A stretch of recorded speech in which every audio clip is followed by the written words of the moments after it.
two touchdown strikes, but also 2 interceptions, one not his fault. Testimony will continue today in the trial of Chicago police officer Jason Van Dyke. The officer is charged with murder in the deadly shooting of black teenager Laquan McDonald in 2014. The judge denied a defense motion for a change of venue yesterday before opening statements were given. Special prosecutor Joe McMahon argued immediately that Van Dyke's actions were racially motivated. We're here today because the defendant shot Laquan McDonald 16 times when it was completely unnecessary. Jurors also heard testimony from 2 other Chicago police officers who were at the scene of that shooting. The mother of a CPS student is accusing the district of ignoring complaints that her son was sexually abused by a classmate at a Southwest Side elementary school. Now, a lawsuit was filed this month against the Chicago Board of Education, claiming abuse began in March at the Marquette School of Excellence and continued for about a month. Angela Wells says her son reported the abuse to multiple teachers and nothing was done. Cook County Board President Toni Preckwinkle will announce her run for mayor of Chicago this week. The veteran county official is planning an event Thursday to make the announcement. Other big names weighing political bids now include Cook County Commissioner Jesus Chuy Garcia. Congressman Mike Quigley may wait till the beginning of the year to announce a bid, but he likely is in, along with City Hall veteran Gary Chico. Meantime, Bill Daley has officially thrown his hat into the ring, making the announcement of a run for mayor next year. A Southern Illinois judge is ordering a do-over in the case of a Southern Illinois University student who died after a fight in 2014. The judge yesterday vacated Gagey Bethune's murder conviction, ordering a new trial. The trial convicted Bethune back in June for murdering a Chicago-area SIU student, Pravin Varughese. Prosecutors say the 2 men fought. Varughese ran and later died from exposure in the woods. For now, Bethune is free while the court sets a new trial date. Authorities are identifying the elderly woman killed in a condo building fire near Des Plaines. Hilda Edelman was found unresponsive Sunday inside of a building that caught fire on Landings Lane. It happened in unincorporated Maine Township. 7 other people were hurt. Dozens were left homeless. Embattled Lincoln Towing Service in Chicago allowed to operate while it fights a state commission's decision to pull its license to operate. Cook County judge yesterday ruled that the company can resume towing vehicles immediately. Lincoln was ordered to post $100,000 bond by the afternoon. The ICC pulled the company's license following years of allegations of illegal and unauthorized tows. Chicago Mayor Rahm Emanuel says he will propose a new measure aimed at cutting down on youth smoking, vaping, and electronic cigarette use. Emanuel said Monday he'll introduce an ordinance at this week's city council meeting that calls for higher taxes on liquid nicotine used in vaporizer and e-cigarettes. Chicago's first Amazon Go store is now open. The automated cashierless store opened to the public yesterday in the Loop near Franklin and Monroe. An Illinois appellate court has upheld the dismissal of a lawsuit filed to stop a law that will expand Medicaid and state employee group health insurance to cover abortions. The 3-judge panel of the 4th District Appellate Court ruled unanimously that a Sangamon County judge correctly dismissed that lawsuit filed by pro-life groups. The judge ruled in January that courts should not intervene in the General Assembly's political questions. Republican State Representative Peter Breen of Lombard is a lead attorney representing the pro-life organizations. He says the case will be appealed to the Illinois Supreme Court. Chicago sports, Kyle Hendricks, 8 2/3 innings of 1-run ball. Cubs beat the Diamondbacks 5-1 in Phoenix. White Sox open up a 3-game set with the Indians tonight in Cleveland. Blackhawks begin the preseason tonight on the road against the Columbus Blue Jackets. The news service of the T.J. Martell Foundation. The T.J. Martell Foundation, music's promise for a cure. To learn more, visit tjmartell.org, tjmartell.org.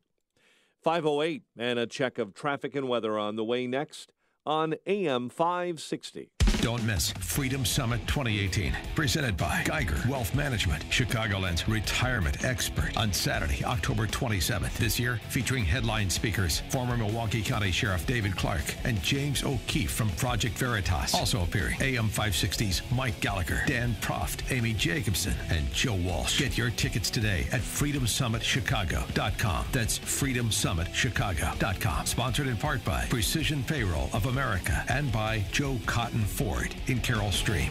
Good news. You are not stuck with your healthcare plan. Really, you have a choice, and it's a great one. It's called Medi-Share, and if you've heard about it and wondered what exactly it is, it's a way that people share their healthcare bills, and these are people who have a common faith, who want to be part of something beautiful that not only meets their healthcare needs, but the needs of others too.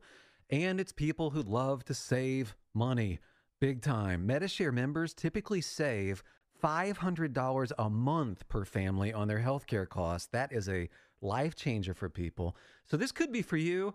Maybe it's what you've been looking for, a way to pay healthcare bills that's not only very smart financially, but it's even profound.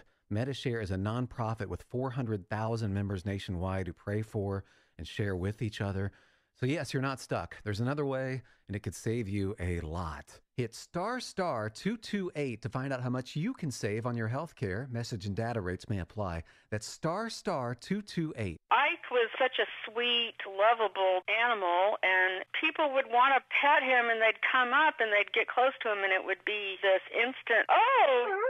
My dad didn't want to touch him. It's like, ooh, get the stinky dog away from me. Even after we'd give her a bath, she would still stink. Very stinky, both bad breath and bad gas. I asked the vet, and he said some dogs are just stinky. Does your dog itch, scratch, stink, or shed like crazy? Come to Dinovite for help. DINOVITE.com. The omega-3 fatty acids. Flaxseed, zinc, alfalfa. The digestive enzymes that are cooked out of regular dog food. The ingredients convinced me that it was definitely worth trying. After about a week, he started smelling normal. My husband and I were really kind of astonished. Dinovite is nutrition. 859-428-1000. DINOVITE.com.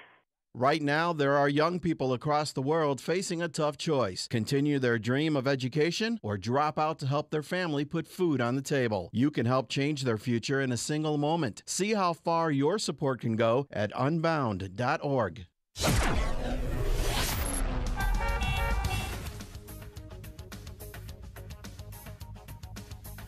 5:10 and a check of the roads in the Alarm Detection Systems Traffic Center. Here is Jim Talamonte. On Chicago's west side, Madison is blocked in front of the United Center between Wood and Damon. The Laver Cup tennis tournament going on this week.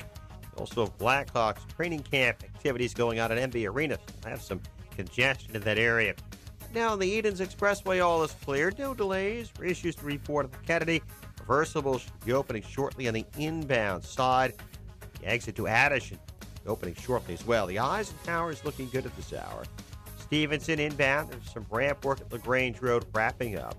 Ryan is okay. There's outbound work at 87th.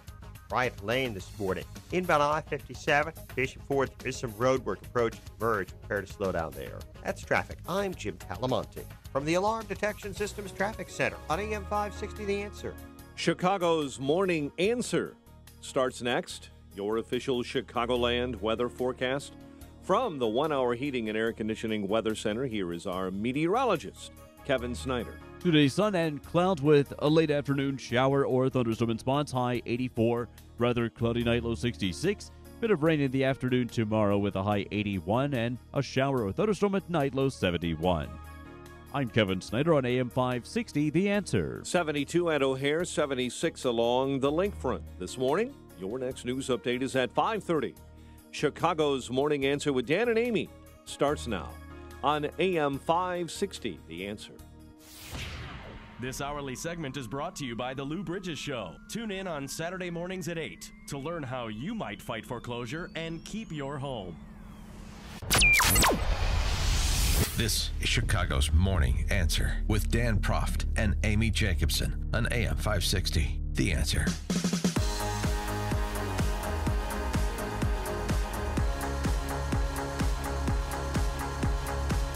Good morning, Dan and Amy. And so the curious case of the Kavanaugh confirmation moves into its second stage of its Me Too phase here in the 11th hour. Christina Blasey Ford, his high school accuser, and Brett Kavanaugh, the nominee for the United States Supreme Court, will testify before the Senate Judiciary Committee in public. So we are now full Anita Hill, Clarence Thomas land is where we're at. And the question for me is Brett Kavanaugh, does it strike you? We'll get to the question of standards, the question of, if true, what would your vote be? But let's just get an assessment of Start what with you... if true. Let's get to the... I mean, I don't think you're going to see a Matlock moment here. You're going to have a 35-year-old allegation that somebody says is true, the accuser, and somebody says is false, the accused. And we'll see who presents a more credible witness on the stand, as it were, on Monday. Yeah, both are going to share their stories, and then the senators are going to decide who they believe, and the American people are going to decide who we believe. Yeah, the American people have already decided who they believe. I talked to some ladies yesterday, very undecided, and they're very troubled. But based on, perhaps if one performs terribly, if one trips over their story, then it could move. But otherwise, this is a Rorschach for the political landscape. This is, I believe, Brett Kavanaugh because I want to see him confirmed, and I want to see Trump's agenda pursued, and I want to see his nominees confirmed, and I want to see the Republican Party in charge, act like the Republican Party in charge, or I'm part of the resistance, and so anything associated with Trump I'm opposed to. That's basically where people are at. The level of detail or interest in detail, I'm not sure. If you stripped away the fact that this was over a seat on the high court, how important would how would you assess Brett Kavanaugh at 17 versus Christine Blasey Ford at 15 and the story of what allegedly happened at a high school party? Would you assess it any differently if it wasn't a Supreme Court seat at stake? Sure you would. And that's okay because the Supreme Court seat is at stake, and that's important. So everything that factors in is given more weight. But I'm just saying, people are starting from the basis of whether they are pro-Trump or anti-Trump. Most people are, because that's where the country is. Yeah, but I mean, this bears on his character and his fitness for office. And I loved what Kavanaugh said yesterday. He said, no, I want to have the hearings tomorrow, today. He wants to have them so that he could clear his name and get over this. So and try and he spent 9 hours at the White House yesterday with his team, his confirmation team, going over this again. And I'm in the Orrin Hatch camp because I believe that something did happen to this woman. Must feel lonely. Well, I believe that something happened to her, but I think she has the wrong guy. So I talked to him on the phone today. And what did he say to you? Well, he didn't do that. And he wasn't at the party. So. And his daughters and, his reputation's it's happened to her, but she has the wrong guy. Mm-hmm. She has the wrong kid from Georgetown Prep. This is all of the same kind. 200 alumni, from Holton Arms School in Bethesda, Maryland, have signed on to a letter supporting Christine Blasey Ford. We believe Dr. Blasey Ford and are grateful she came forward to tell her story. It demands a thorough and independent investigation before the Senate can reasonably vote on Brett Kavanaugh's nomination to a lifetime seat on the nation's highest court. You think these 200 people all have proximate knowledge of what happened that night 36 years ago? Or are they doing this because it's reflective of a political position? Of course that's political. Right. But what about the 65 position. people who signed a letter supporting Brett Kavanaugh? This is my point. Right. This is my point. It is all a projection of your political disposition. So the question is, should this be happening at all? If that's all this is, because the Senate Judiciary Committee is just doing the same thing as all of these supporters in the two camps. They're just projecting their political disposition. They're not assessing fitness for office here. No one is. He's fit for. Well, I mean, They're assessing. They're acting in furtherance of their political position. and who was acting political yesterday was Christine Ford's attorney, Katz, who went on to say that if Kavanaugh wasn't drunk, her client would have been raped. It was so irresponsible. One of the therapist's notes from a few years ago when she recounted this states that it was an attempted rape. My question to you is, does she consider this an attempted rape? She does. She clearly considers this an attempted rape. She believes that if it were not for the severe intoxication of Brett Kavanaugh, she would have been raped.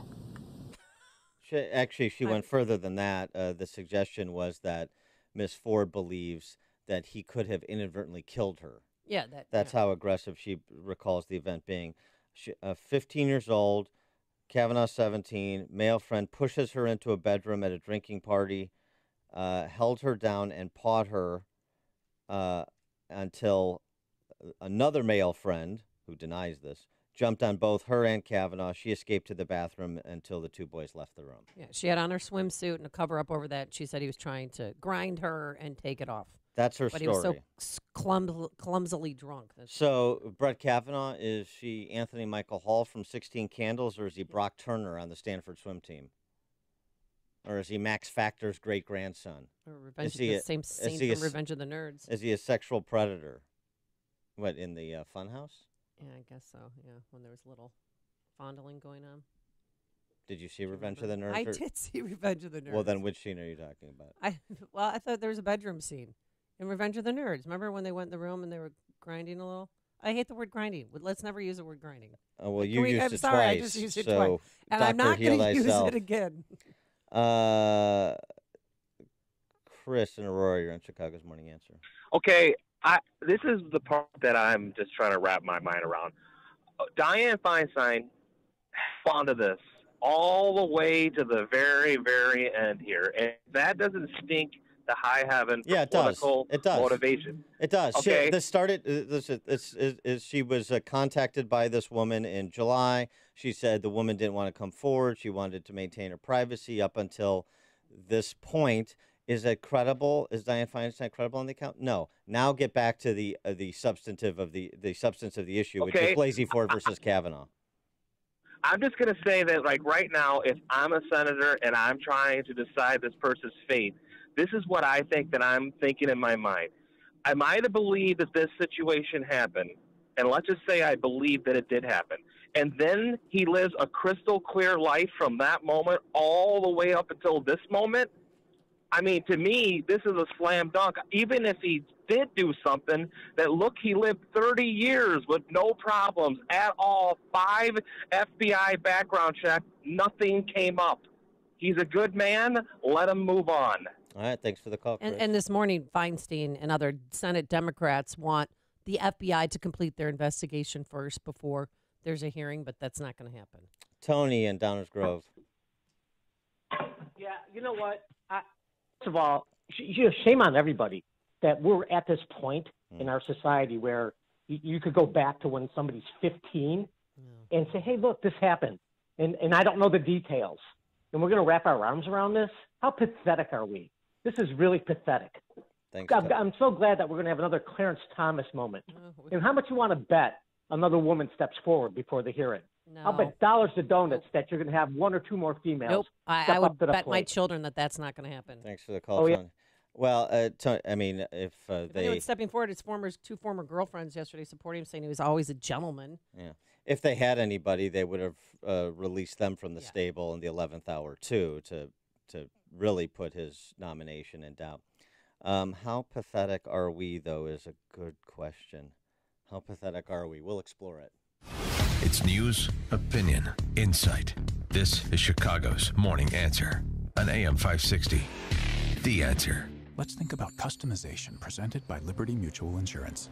Liberty Mutual customizes your auto insurance so you only pay for what you need. So why aren't more things in life customizable? Why isn't a burger cheaper when you ask for no onions? I don't want them, so shouldn't you deduct the price of the onions, right? Otherwise, I'm paying for the onions, but I'm not receiving any onions. Go to libertymutual.com for a customized quote and you could save. Liberty, liberty, liberty, liberty. Coverage is underwritten by Liberty Mutual Insurance Company and affiliates. Equal housing insurer. Doctor, award-winning chief medical correspondent, and Salonpas user, Dr. Bob Arnott. For pain relief, the best solution may surprise you. I found that Salonpas Lidocaine Plus works best for my pain. It's powerful, available without a prescription, and uses 2 anesthetics to numb nerves right where it hurts. It starts to work on contact, providing effective, lasting pain relief I can count on. Salonpas, in the silver box with the blue wave.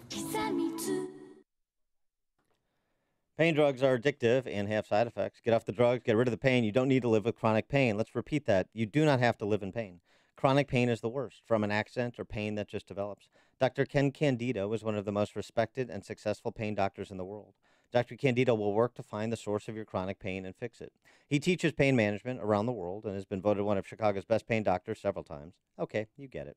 He's the pain doctor you need. Dr. Candido of Chicago Anesthesia and Pain Specialists will help you get off the pain medication and all of its side effects.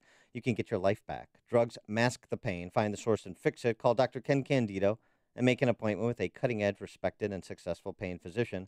Go to mypainchicago.com. That's mypainchicago.com.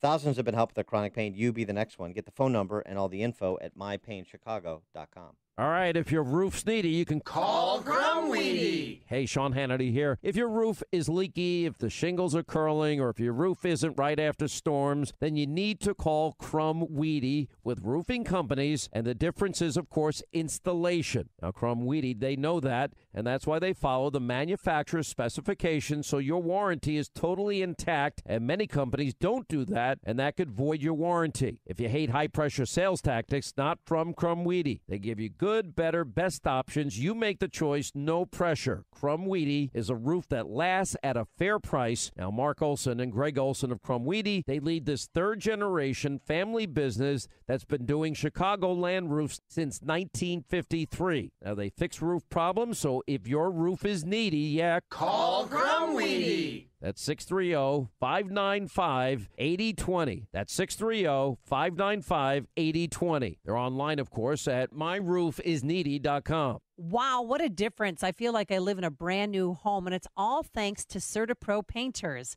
Hi, Amy Jacobson here, and while we were on our trip, I gave CertaPro Painters a key to my house. They came in, painted the living room, master bedroom, and it is impressive. Nothing like a fresh coat of paint to change the vibe of your house. CertaPro Painters are trustworthy. Obviously, I gave them a key to my house. They're professional, talented, and they clean up their mess. It's as if they were never there. And now that summer is here, you're going to want to hire CertaPro Painters, too. You know, family and friends will be over for outdoor entertainment, and you want your house to look its best. Get your porch painted or stained. Schedule your free estimate online at CertaPro.com. That's Certa with a C, or call 1-800-GO-CERTA. Each CertaPro Painter's business is independently owned and operated. Once again, get a free estimate at CertaPro.com or call 1-800-GO-CERTA. CertaPro Painters, we do painting, you do life. AM 560, The Answer. Dan and Amy, speaking of Brett Kavanaugh, you know, the word is that if Republicans maintain control of the Senate in November, Clarence Thomas retires. So it puts the Kavanaugh nomination places that much more importance on the Kavanaugh nomination and the outcome here. Taking your calls on the propriety of even holding this hearing. Now, partly this is prompted by senators who are balking, Jeff Flake and other squishy senators, Susan Collins, Lisa Murkowski. So that's why President Trump said what he said yesterday. If we need a little delay, then it's okay. I wish the Democrats could have done this a lot sooner because they had this information for many months and they shouldn't have waited till literally the last days. They should have done it a lot sooner. I'd like to see a complete process. I'd like everybody to be very happy. Most importantly, I want the American people to be happy because they're getting somebody that is great. I want him to go in at the absolute highest level, and I think to do that, you have to go through this. If it takes a little delay, it'll take a little delay. It shouldn't certainly be very much. And I love President Trump's, I mean, he showed restraint. It was a very measured response and professional. And, like, you know, we'll let this play out. He wasn't defensive. And I believe what, Kellyanne Conway said yesterday, that this woman should not be insulted and that we need to hear from her. And I want to hear what she has to say. Pete in Montgomery. Morning, Dan. Morning, Amy. Morning. So here's my take on all this. We as a society have decided a long time ago that if you're under the age of 18, you're a child. Yep. And you're not really, truly capable of making informed decisions. Hence, anytime somebody does do something wrong, we seal their records as a kid so it doesn't impact them as an adult. So this woman has, in essence, said, no, that's not right. I wasn't a child, and neither was Judge Kavanaugh. Well, I don't know. Well, yeah, thanks for the call, Pete. I don't know if they have relations with 15-year-olds, and they get prosecuted for statutory rape. Right. So, yeah, I mean, the thing about the 17 and 15 or the kid, aren't we talking? Kavanaugh, it was her husband who was at the therapy session. He thought that he heard her say Kavanaugh. Now, I mean, so I did something really stupid in high school when I was 15. I remember exactly where I was and how I got there and how I got home. And it never happened again. But, I mean, if something traumatic happens, you remember where you are. I mean, some random house in Montgomery County? Not necessarily. I mean, do we know, Miss Ford, did you imbibe any alcohol at that party? She had said she had one beer, which means she probably had 4 or 5. All right. Did you was drunk too. Take any other mind-altering substances? I mean, if we're going to prosecute this case, then we have to go through her entire recollection and anything that could have impaired her judgment, including 3 decades passing before she recounted the story privately, and now another half a decade until she recounts it publicly. That's why I'm looking forward to her testifying under oath. Yeah, right. Because nobody lies under oath. No one lies under oath. No. Coming up on Chicago's Morning Answer. We'll get back to the predicate question. Let's assume that Ms. Ford's accusation is true. Let's assume it's true for the sake of argument. Should it disqualify Kavanaugh from the high court? 538. And later, running in the family, Bill Daley makes his big announcement. Who's going to vote for him, though? But first, let's get into the newsroom. Here is Mike Scott. In Chicago this morning, we have fair skies and 71 degrees. Bears played stingy defense last night in a 24-17 win over the Seahawks. In Monday Night Football, Bear quarterback Mitchell Trubisky threw touchdown passes to Trey Burton and Anthony Miller in the win. I feel like I was better at that this week, just staying in the pocket, getting the ball out quick. O-line did a fantastic job all night, giving me time when I needed it, and just finding those receivers. Chicago defense had 6 sacks and forced 2 turnovers in the win. In other news we're following this morning, U.S. military officials say Syrian forces accidentally shot down a Russian plane during an Israeli missile attack. Tropical depression Florence dumping lots of rain as it moves through the mid-Atlantic. Heavy rain in the forecast from Virginia to New England. Even though the storms moved on from the Carolinas, flooding in its wake is still a major concern. Eastern North Carolina, the rivers are just about cresting in most cases. Then they're going to come down from here. The Cape Fear River is one of the biggest ones, and also the Neuse River, which, of course, that's the river that flooded New Bern with the water that came in from the Sound. That's meteorologist Bill Cairns. 31 have died from the storm. President Trump laying new tariffs on China. The sanctions take effect next Monday. Senate Majority Leader Mitch McConnell was on the attack, slamming the way sexual assault allegations were made against Supreme Court nominee Brett Kavanaugh, speaking on the Senate floor yesterday. An accusation of 36-year-old misconduct dating back to high school has been brought forward at the last minute in an irregular manner. McConnell wants to get Kavanaugh confirmed in the next couple of weeks. Testimony continues today in the trial of Chicago police officer Jason Van Dyke. Cook County Board President Toni Preckwinkle may announce her run for Chicago mayor this week, along with Congressman Mike Quigley. Bill Daley has thrown his hat into the ring, running for mayor of Chicago next year. Chicago's first Amazon Go store is now open. The automated cashierless store opened to the public yesterday. Marvelous Mrs. Maisel, the big Emmy winner. The series swept last night's 2018 Primetime Emmy Awards 5 wins, including Best Comedy Series. Henry Winkler, the winner of Emmy for Outstanding Supporting Actor in a Comedy Series. In his speech, the TV legend acknowledged it's primetime Emmy #1. Kids, Jed, Zoe, and Max, you can go to bed now. Daddy won! Winkler is 72. He won his role as Gene Cousineau on the HBO show Barry, but you likely know him best as the Fonz. Chicago sports, Kyle Hendricks, 8 2/3 innings of 1-run ball. Cubs beat the Diamondbacks 5-1 in Phoenix.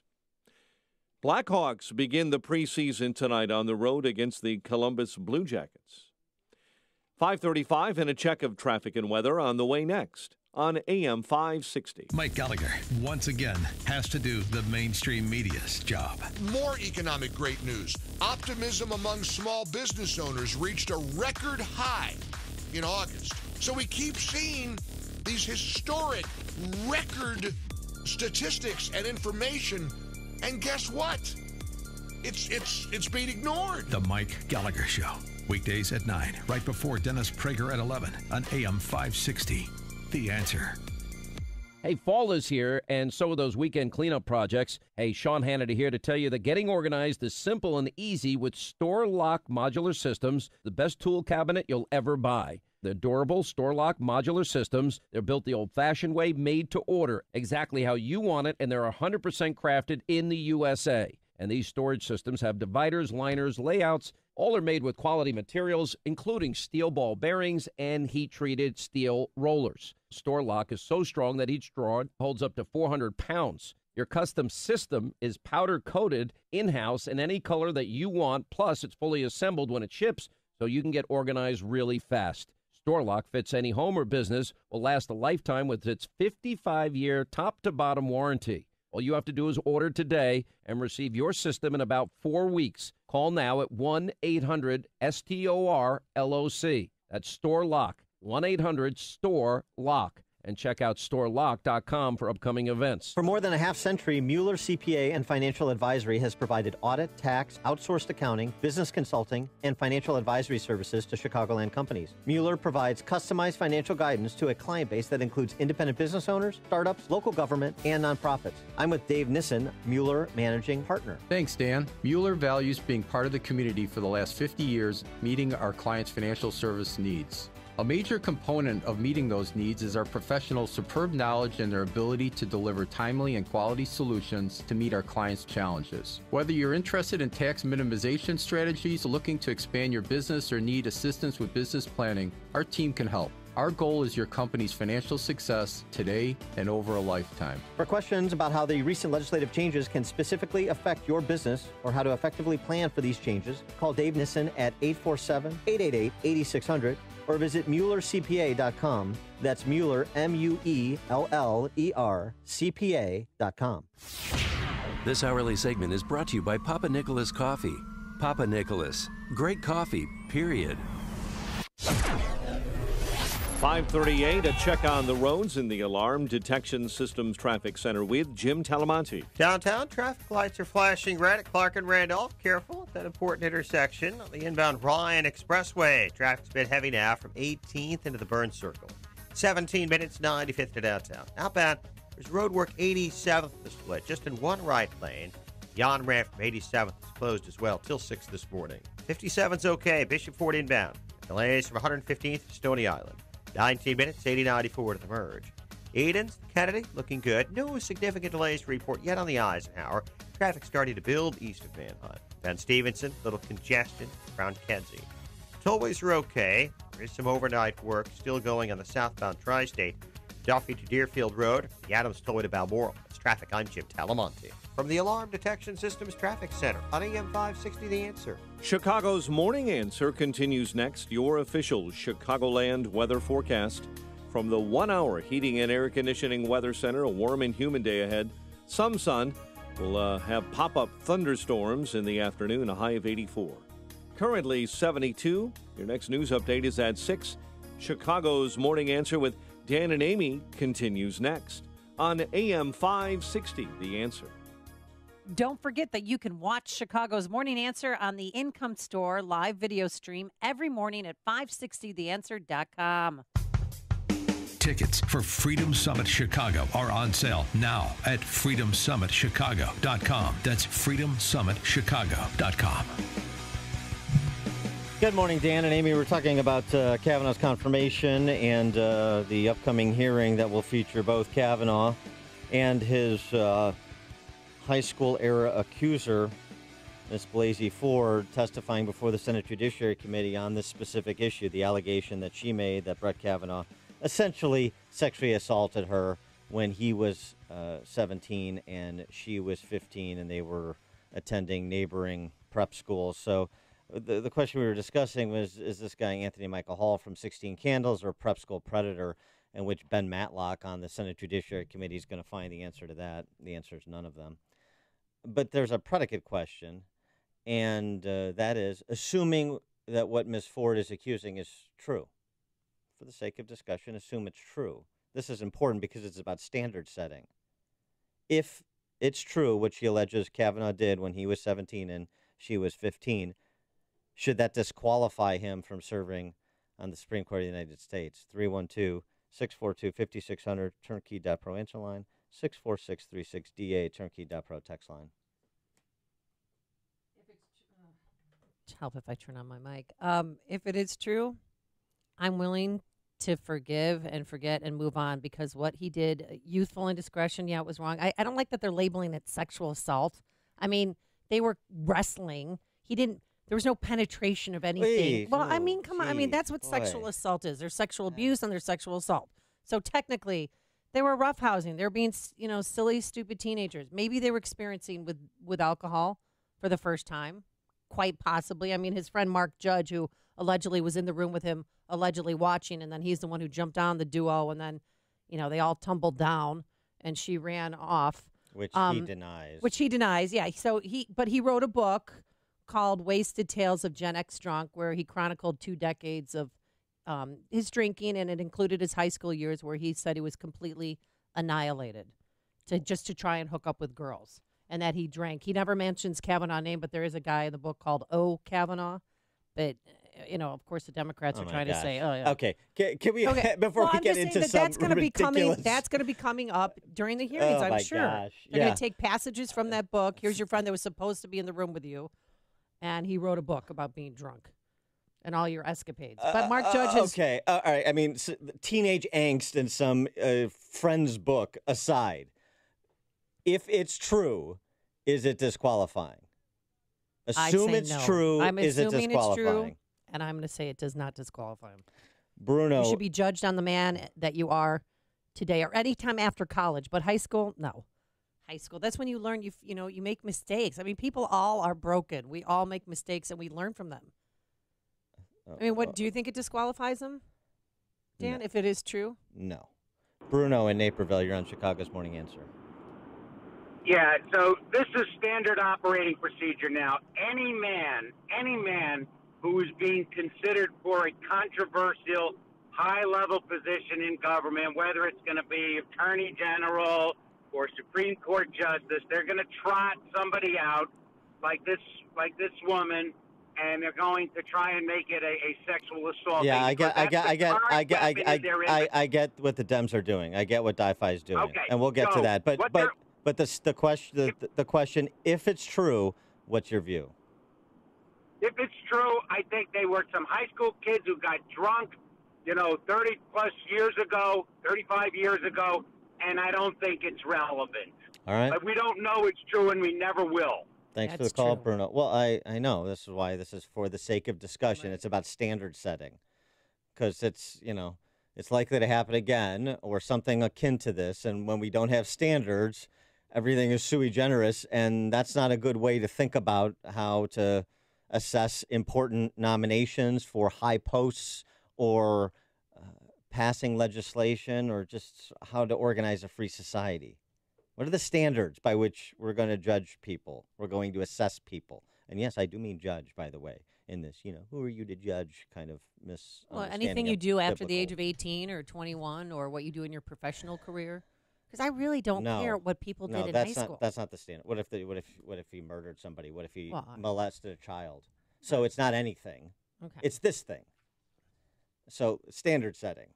And let's remember what many people have said about Brett Kavanaugh who have interacted with him in a professional setting, as well as a personal, familial setting, but professional setting. Remember who introduced him for his Q&A time before the Senate Judiciary Committee, this constitutional attorney of the left, Lisa Blatt. Remember what she said about Kavanaugh? I have argued 35 cases before the Supreme Court of the United States, more than any other woman in history. I am also a liberal Democrat and an unapologetic defender of a woman's right to choose. My hero is Justice Ruth Bader Ginsburg, for whom I had the great fortune of serving as a law clerk. I proudly voted for Hillary Clinton. I voted for President Obama twice. And with my apologies, Mr. Chairman, for this one, I wish Senator Feinstein were chairing this committee. And yet, I am here today to introduce Judge Kavanaugh and urge the Senate to confirm him as the next Associate Justice of the Supreme Court. There you go. I've received many angry calls from friends and even strangers for supporting Judge Kavanaugh. But I was raised to call it like I see it, and I don't see the choice before you as difficult. By any objective measure, Judge Kavanaugh is clearly qualified to serve on the Supreme Court. Matt in Lake Geneva, you're on Chicago's Morning Answer. Hey, good morning. Morning. You know, I think back to when I was a senior in high school. I'm 43 now. I was falsely accused of touching or sexually touching a classmate of mine as a senior, and I had to defend myself. And for 3 months, it was basically hell my senior year. It involved the police, the principal, my parents, and only because of the good graces of a freshman who happened to see what was going on at a later date coming forward was able to clear my name. And as it turned out, I was accused because one of my classmates who was a senior who had never been to a homecoming court as a cheerleader, I had not picked her since I was on homecoming court, and I picked a sophomore. And as a retaliatory measure, this story was made up and fabricated against me. I could not imagine trying to defend that now at the age of 43 if it wasn't brought up or covered then, or possibly taken care of to a satisfactory level of the school and law enforcement. And I just think, based on what he's accused of doing, and I say accused, this is utterly ridiculous. And I think the future of America is hanging in the balance, and I really hope he gets appointed. Thanks for the call, Matt, for sharing your story. Appreciate Glad it. you survived. That's a good It's one. hard to be wrongly accused of something. Especially 35 years after the fact, Yeah. when, as Matt was saying, it's almost impossible to go back and recreate the scene and put all the people together and get to any place where the preponderance of the evidence directs you in one way or the other, which is why this event on Monday is going to be Must-watch TV. Well, yeah, fine for prurient interest, but it's not going to be probative, is the point. Gabby in Schaumburg, you're on Chicago's Morning Answer. Hi, good morning, guys. Once again, this fragile little flower here who went on to be a professor in March at the Pea Parades and everything else, this fragile little thing, no responsibility for placing herself in this situation, of course. You know, after all, 15-year-old being in a room with boys, again, no responsibility, and I get really frustrated with this whole situation, so I'm going to go now. But I'm disgusted. He should go through. Absolutely, 100%. Thank you. All right, thanks for the call, Gabby. I mean, at 15, even at 17, I still thought girls were icky. I'm sure you still think that to this day, Dan. Well, that's true. It's going to be okay. That is true.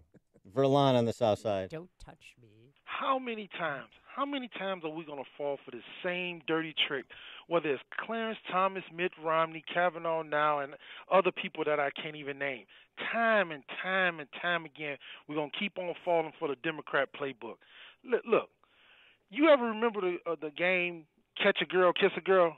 No. You know, back in the day, do you know how many booties I grabbed from the age of 12 to 17? No, how many? Verlon? How many? I can't even count. I can't count. This is what growing up was all about. Yeah, Catch a girl, kiss a girl. No, it was different times, definitely. We used to play spin the bottle. And if you didn't want to kiss the person that the bottle was spun to, you walked out of the room. Or I'm not familiar with that game would either. spin the bottle again. You never played spin the bottle? Thanks for the call, Verlon. I never went to a party. Oh, because you didn't get invited. Oh, that's right. You never went to any sleepovers. No. Sorry. No, I'm I don't. so sorry. Time for that.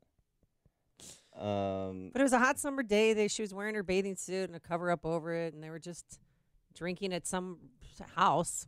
Is this from a Tucker Max novel, or I don't know. Or is this from the actual Kavanaugh story? No, this is from the Kavanaugh story. Oh, I thought you were just making up stuff now. No. No. But that's what I'm just saying. Trying to set the scene. There's somebody's house in Montgomery County, Maryland, and they were drinking, and something happened. Who are you going to believe? Mark Stein asked a good question, though, to Verlon's point. What? He asks, if you were Judge Kavanaugh, would you want to bet your future on the spines of GOP senators? Yeah, in terms of falling for the same trick, and then you have a couple of, because the majority is so narrow, all it takes is one never-Trumper like Jeff Flake to essentially start to raise the surrender flag. So way to stick it to Trump on the way out. And stick it to the country. Well, yeah. If that's what Jeff Flake is doing, that shows how small he is, and he'll be remembered for this. He'll be remembered for nothing else but this. He was a good congressman. He's a very good congressman.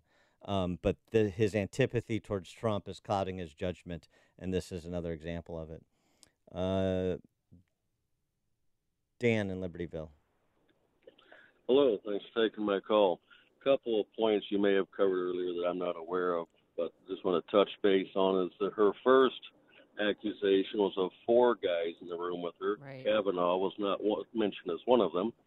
2, she can't tell you what house it was in that she was having this drunken escapade in. And 3, she doesn't even know what year it happened in. Talk about not trustworthy testimony. Does she even know whether or not it was a boy? Thanks, Dan. Marty in Naperville. Yeah, that caller a few minutes ago was right. Every time the same thing. When all else fails, let's pull out the sexual aside. It's getting real old, but it's going to continue. Question is, what's the end game on this? Okay, he doesn't get appointed. Do they think, and then they take the House and they impeach Donald Trump? What do they think is going to happen? They're going to say, okay, Hillary, you're the president. I don't know what the end game of all of this is. Well, the end game for the Democrats is to prevent his confirmation until after the midterms. With the hopes that they recapture with the hopes that they recapture the Senate, and then could block any Trump nominee, or to the extent that, for example, a Supreme Court justice became incapacitated or retired or died, and you would have to make an appointment, then you would have to make an appointment that would garner Democrat votes, and that would be very difficult, and it would look nothing like Brett Kavanaugh. That's their end game. I understand that to that point, but in the big 4-year picture, what's the end game on this? Just to get a liberal judge in? Well, yeah. The end game. The end game for the left is always the same. It's political power. To some extent, it's the same way. Want it too. Yeah, it's the same way. But they want this president gone. They want to go full socialist, and they want Ruth Bader Ginsburg clones on the high court. That's the end game. It's not exactly, complicated. but none of that's going to happen until after the next presidential election. Even if they take the House, even if they take the Senate, and they impeach Donald Trump. What do they think they're just going to be putting Hillary Clinton or somebody in office? There's going to be another election. What if a Republican wins the next election? I understand. The point is I'm making, this is just a continuous, ridiculous cycle that is just... it's called American politics, yes.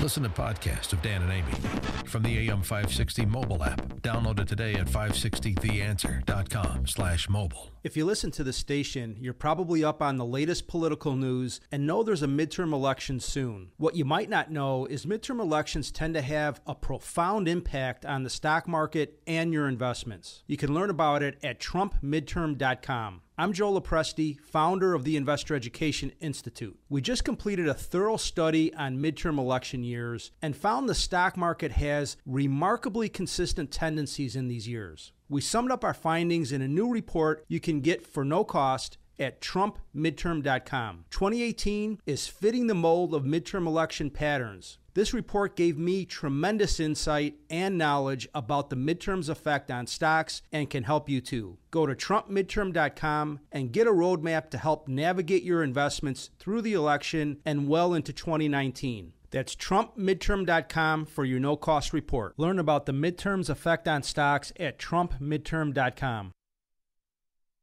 Hey, I love sleeping when the window's open in the fall. It's great, but are you really sleeping as well as you could? The MyPillow buy one, get one free offer is back for September. And if you haven't bought your MyPillows yet, here's your chance to get one for yourself, maybe give one to a loved one, or maybe give one as a gift.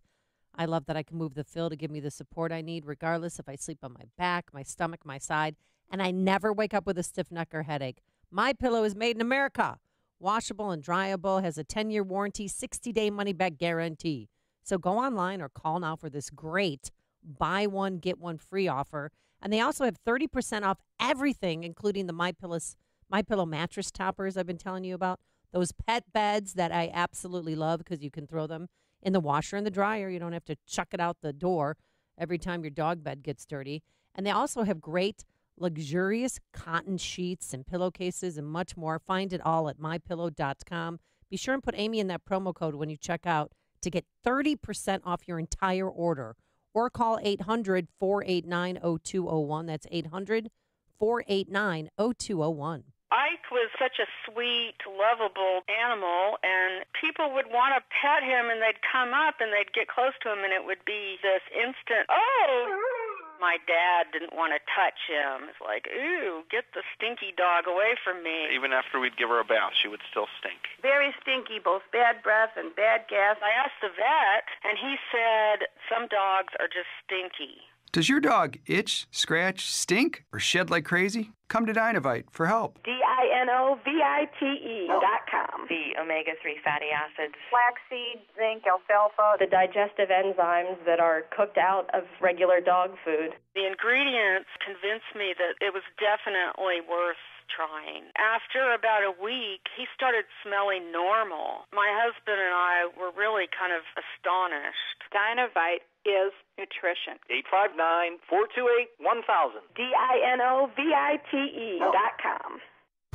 A great smile can make you feel happy and confident. So when you consciously conserve your teeth, that glowing smile will show through. At Best Dental Group, Doctors Economos, Gevalis, Joshi, and their staff are ready to help you create that perfect look or maintain the one you have now. Along with general dentistry, Best Dental Group is a multidisciplined practice with an orthodontist, periodontist, and prosthetic specialists on site. They use the newest breakthroughs in dental technology, such as titanium implants, Invisalign clear braces, and laser treatments. Don't let fear get in the way. They can recommend sedation to make your experience as comfortable as possible. Best Dental Group is located in historic downtown Bartlett and is a multilingual office. Call 630-830-4930. That's 630-830-4930. Or visit bestdental.org. Best Dental Group, sharing your conservative values and helping you to conserve your teeth.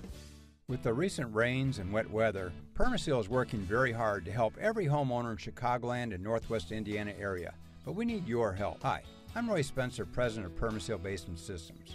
We're hiring in all departments, especially sales, customer service, and installation. We're looking for people with a great work ethic, who have ambition, a positive attitude, want to learn new skills, and have a desire to make the world a better place. Sound like you?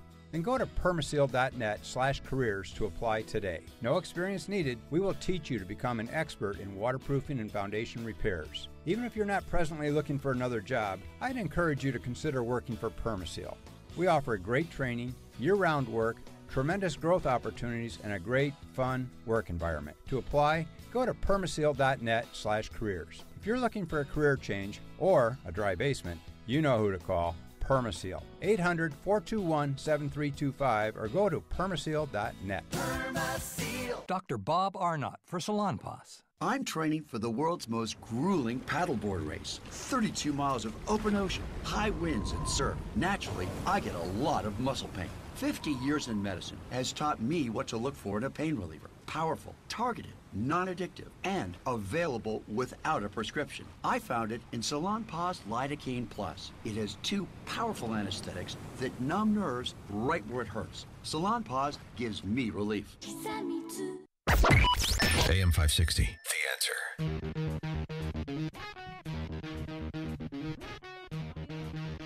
Coming up on Chicago's Morning Answer. How much are you looking forward to septuagenarian senators asking questions about teenage groping?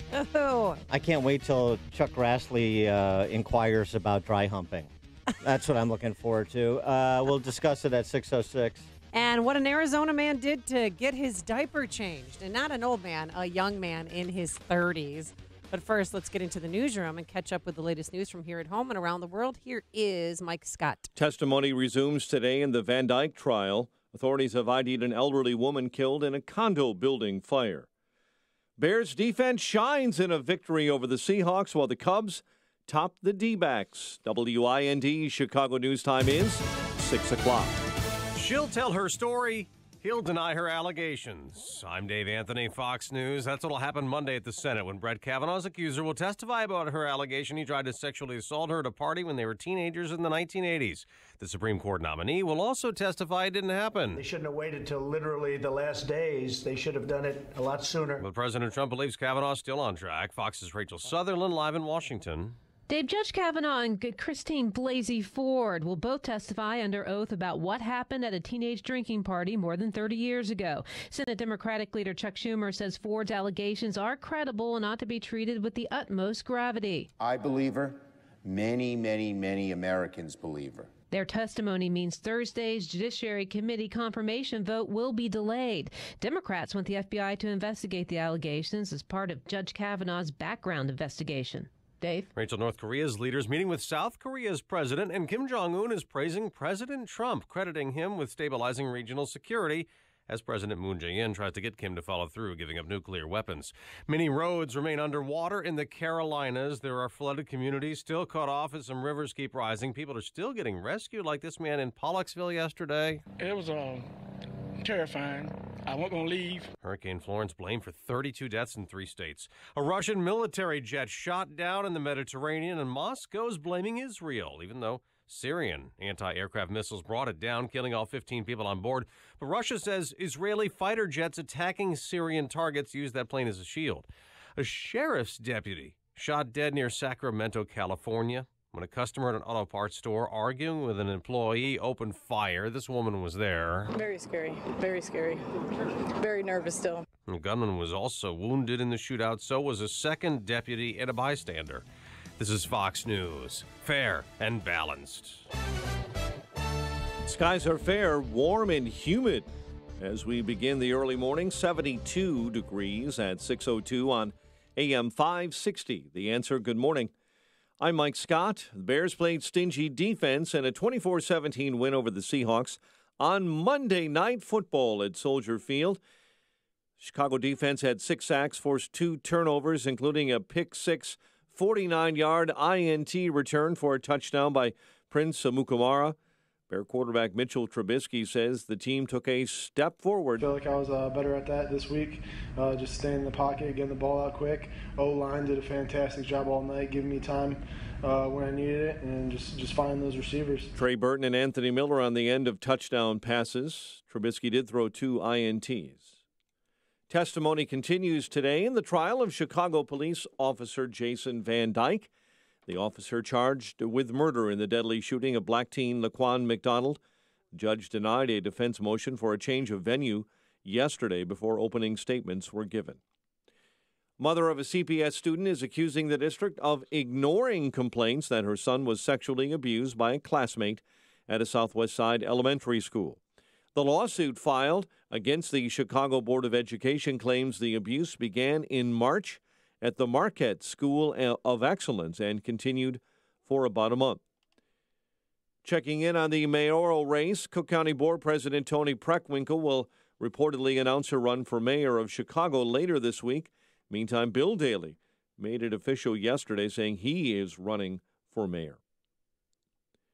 The embattled Lincoln Towing Service in Chicago is allowed to operate for a little while longer while it fights a state commission's decision to pull its license. Cook County judge ruling yesterday that the company can resume towing vehicles immediately. Lincoln Towing was ordered to post a $100,000 bond by this afternoon as it appeals the ICC's ruling that pulled its state license. Kyle Hendricks, 8 2/3 innings of 1-run ball. Cubs beat the Diamondbacks 5-1. White Sox open a 3-game set with the Indians tonight, and the Blackhawks begin the NHL preseason tonight on the road against Columbus. The news, a service of Unbound.org. Right now, there are young people across the world facing a tough choice: continue their dream of education or drop out to help their family put food on the table. See how you can help change their future in a single moment. See how far your support can go at Unbound.org. 6:04 and a check of traffic and weather on the way next on AM 560. You remember a simpler time when family fun was about having fun. It didn't include the kids glued to their tablets or smartphones. Well, real family fun is back at Go-Bert's Pumpkin Patch. For almost 70 years, Go-Bert's has been Chicagoland's family destination for fall fun. This was the most fun day ever. My parents were there, my kids were there. There was a pumpkin patch, a maze, a haunted house, slides, a train, a fresh market, and there was so much more. I loved it. It's a family tradition for us to visit Go-Bert's every October. The pumpkins are great, the attractions are fun, and the apple cider donuts are to die for. Loved it. One price to get in, and almost all the activities were free. My kids had a blast. Listen to the kids. My mom loves the homemade caramel apples. I have to say, the pumpkin cannon is cool. They got a pumpkin-eating dinosaur. The live giraffe is really cool. I love the jumping pillow and the Pumpkin Express train ride. Go-Bert's Pumpkin Patch in Pingree Grove. Pick apples, explore the pumpkin patch, play games, ride the train. GoBert'sPumpkinPatch.com. Harvesting family memories. Doctor, award-winning chief medical correspondent and Salonpas user, Dr. Bob Arnott. For pain relief, the best solution may surprise you. I found that Salonpas Lidocaine Plus works best for my pain. It's powerful, available without a prescription, and uses 2 anesthetics to numb nerves right where it hurts. It starts to work on contact, providing effective, lasting pain relief I can count on. Salonpas, in the silver box with the blue wave. When posting on most job sites, you get candidates. I'm the sales director. I'm the sales director you're looking for. But when you post on Indeed.com, you get the candidates just right for you. I'm a sales director with an MBA, over 10 years experience, who's also fluent in Japanese. With Indeed, you can add screener questions for a less time-consuming route to your short list of qualified candidates. Arigato. Hiring's better when you've got your short list. Save time on hiring when you post a job on Indeed. Get started today at Indeed.com/hire. The following is a paid political announcement. In campaign ad after campaign ad, Joe Donnelly's driving his RV all over the place. But while he's out driving around, who's working for us? When he went to Washington, Donnelly promised to fight for Indiana seniors, saying, I want to make sure that the voices of Hoosier seniors are heard. But in Washington, it seems Donnelly skipped nearly 1/3 of his Senate Aging Committee hearings. How can the voices of Hoosier seniors be heard if Donnelly won't even show up and listen? Donnelly even skipped hearings on serious issues like Medicare and protecting financial security for seniors. So, if you see Joe out in his RV, give him a wave and tell him to do his job. Because if Donnelly won't show up for us, maybe it's time for him to hit the road for good. We don't need no-show Joe in the Senate. Senate Leadership Fund paid for and is responsible for the content of this advertising. Not authorized by any candidate or candidates committee. www.senateleadershipfund.org. Every year, thousands of men, women, and children receive life-changing transplants. Transplants involving organs, corneas, bones, tissues, and now even hands and faces. Find out more about advances in donation at organdonor.gov. 6:08 and a check of the roads in the Alarm Detection Systems Traffic Center. Here is Jim Talamonte. Kennedy inbound traffic is heavy. Cumberland, Foster. It's 23 minutes. O'Hare to downtown. Outbound 22. Tight Austin to Harlem. Eden still okay right now. Not Eisenhower. Delays are from Wolf to First Avenue and Demon to the Burn Circle. 36 minutes. 390 to downtown. Outbound 30. Bound Stevenson delays are from First Avenue to Kedzie and Western to the Ryan. 42 minutes, 355 to Lakeshore Drive. Outbound 34. On Ryan, it's slow. The merge to 79th, 31st to the Circle. 22 minutes, 95th to downtown. Outbound 15. I-57, 18 minutes, I-80 to the merge. Bishop 428. Northbound Lakeshore Drive is heavy. Jackson to Monroe. Northbound Tri-State from the Reagan Tollway to the Eisenhower. That's traffic. I'm Jim Talamonte from the Alarm Detection Systems Traffic Center on AM 560 The Answer. Chicago's Morning Answer continues next. Your official Chicagoland weather forecast. from the 1-hour Heating and Air Conditioning Weather Center with meteorologist Kevin Snyder. Today, very warm and humid with sun and clouds. Then a shower or a thunderstorm will be around in some spots late in the afternoon with a high today of 84. A rather cloudy and mild night for tonight with a low 66. I'm Kevin Snyder on AM 560, The Answer. 72 at O'Hare. Next news at 6:30. Chicago's Morning Answer with Dan and Amy continues next on AM 560, The Answer. This hourly segment is brought to you by Grow My Retirement with Bill Geiger of Geiger Wealth. Tune in Saturday afternoons at 2 for Grow My Retirement with Bill Geiger of Geiger Wealth. This is Chicago's Morning Answer with Dan Proft and Amy Jacobson on AM 560, The Answer.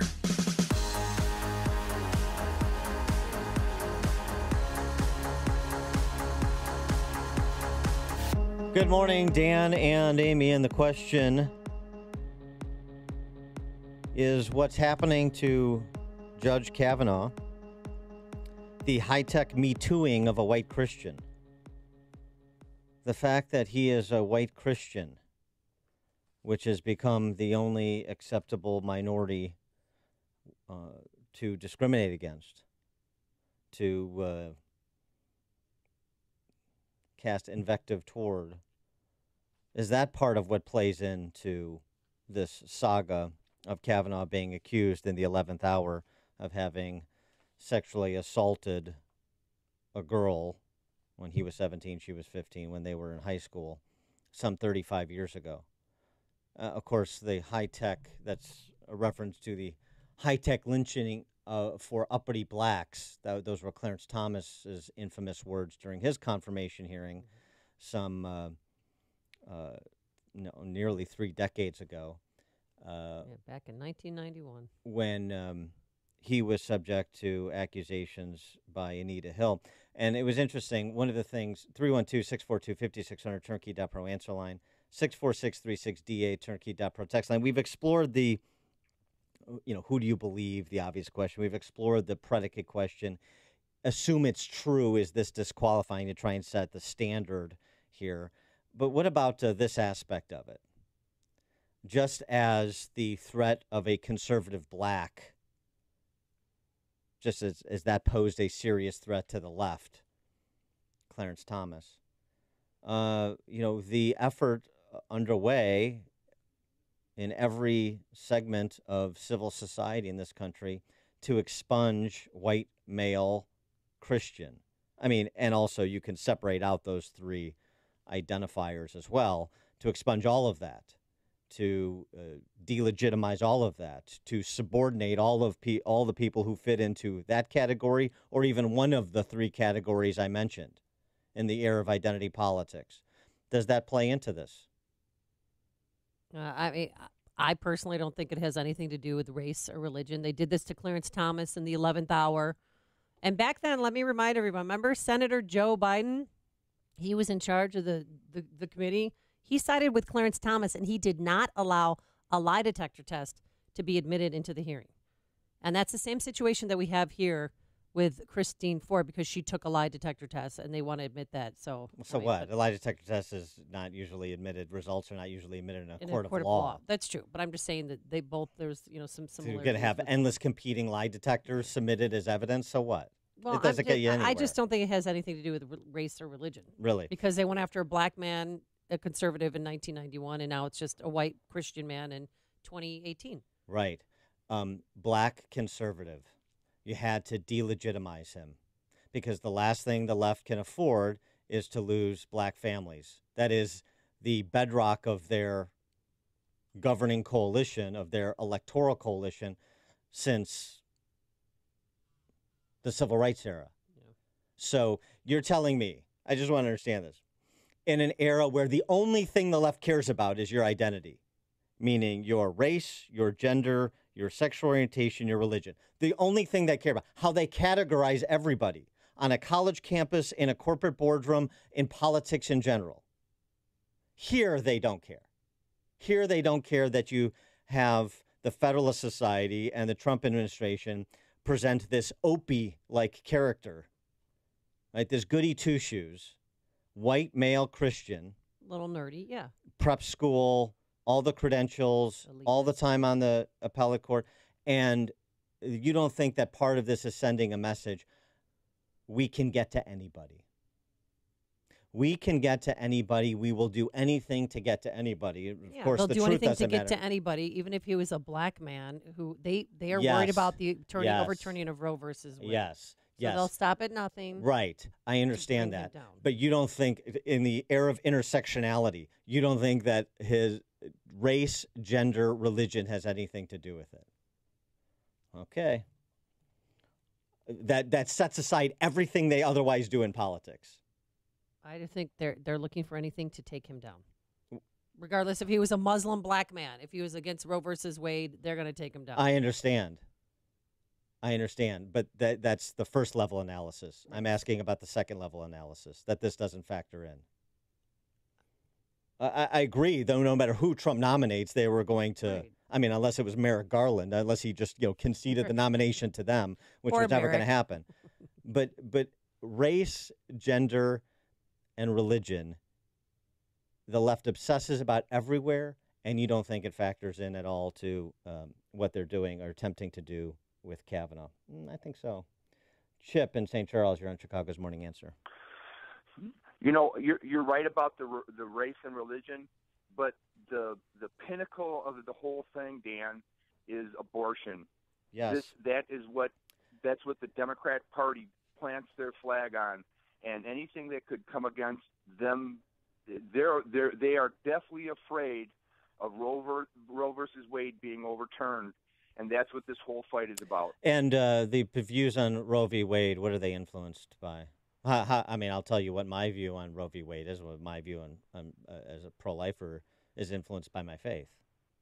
So tell me. Oh, I understand that. I understand that. My point is you can't extract it.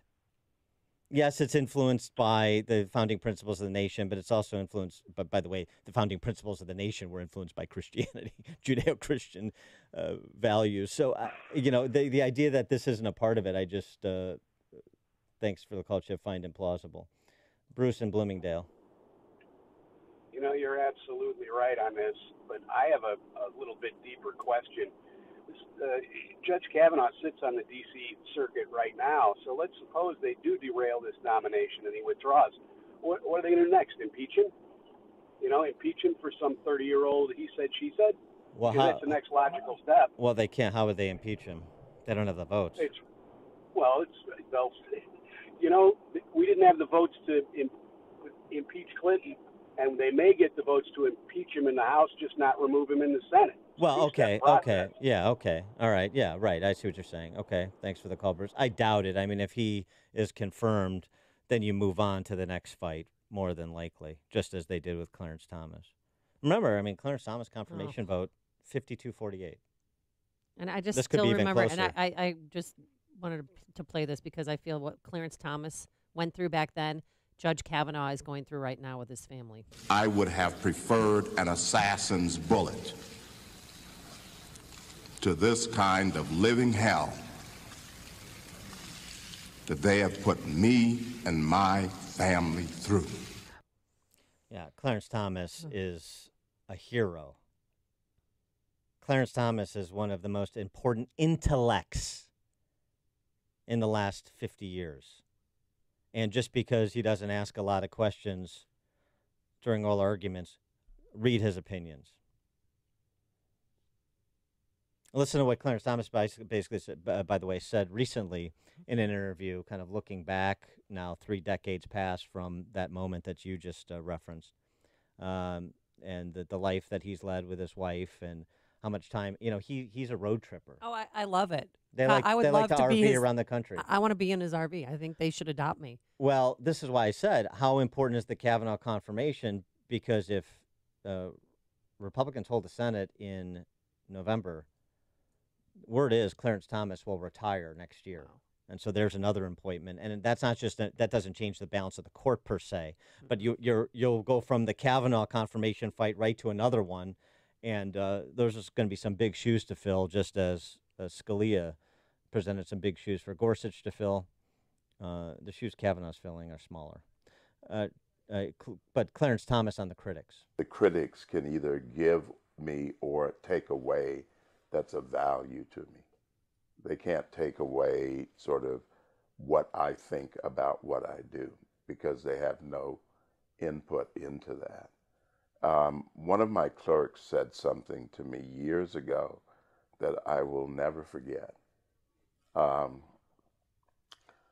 was being less than charitable to someone who, or an organization or an institution that had done some negative things to me. And I was very content to be negative toward them in my attitude. And she said, why would you allow them to make you someone you're not? So when you overreact or react negatively to what others do to you, you've given them control over defining who you are now. Before that, all they got to define is what they said about you and what those they controlled or persuaded thought about you. But they never got to control who you were. But when you react in a negative way to those things, you have indirectly allowed them to control you and define you. I love that guy. Honestly, how good is that? Mike in Knoxville, Tennessee. Yeah, this is not just about Kavanaugh. What really kills me is this is about if you come up to be in the limelight, in the spotlight in any way, we are going to destroy you. So any decent person that wants to serve his country is going to be trammeled, is going to be trashed by these creeps on the left. What decent person is going to want to be nominated for the Supreme Court or any other position if they're just going to be trashed by these pinholes? Yeah. All right. Thanks for the call, Mike. Appreciate it. That certainly is an inhibitor for people to, good people, intelligent people, talented people seeking public office. And, even though this is a confirmation, this is an appointment and a confirmation, not an election, the dynamic is similar. It's a fair point. Tom in Deer Park. Yeah, good morning.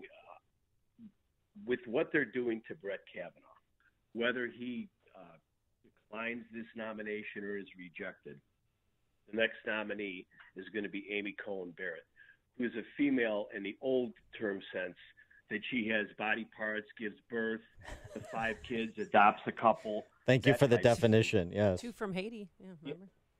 Yeah, so I'm just curious that if she takes this seat and then another lady is nominated for the next one, what sort of tricks are these dirtbags going to pull? Because like your other callers, to touch on what they said, this is about Roe versus Wade, and they'll do anything immorally possible to stop these good people from coming forward, in my opinion.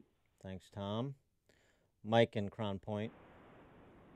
Morning, Dan and Amy. I think the leadership of the committee ought to take a little action, preemptive action. We keep getting this pulled on us at the last minute. If I was a chairman, the first thing I'd do is I'd say, I would just call for, at the first part of the hearing, bring forth anybody that you have that you think is a negative character witness now. Get it up front, get it out of the way, and point out to the everybody listening and watching what their real end game is. Yeah, but thanks for the call, thanks for the call, Mike. But the problem is that you can't control it, right? So what happened here is they had you've got hundreds of cases that he's decided. You've got all the questions and all the Q&A time that was provided. You've got staff and staffers among staffers doing all this background research to provide questions to the people who employ them so they can, look good on TV for their constituents. And then you have this woman come from the outside who recounted this story only privately 6 years ago. She comes into the arena back in July. Di-Fi holds it for a couple of months. Her story, of course, is that she didn't want to go public, so I was respecting her privacy, and then now she does want to go public.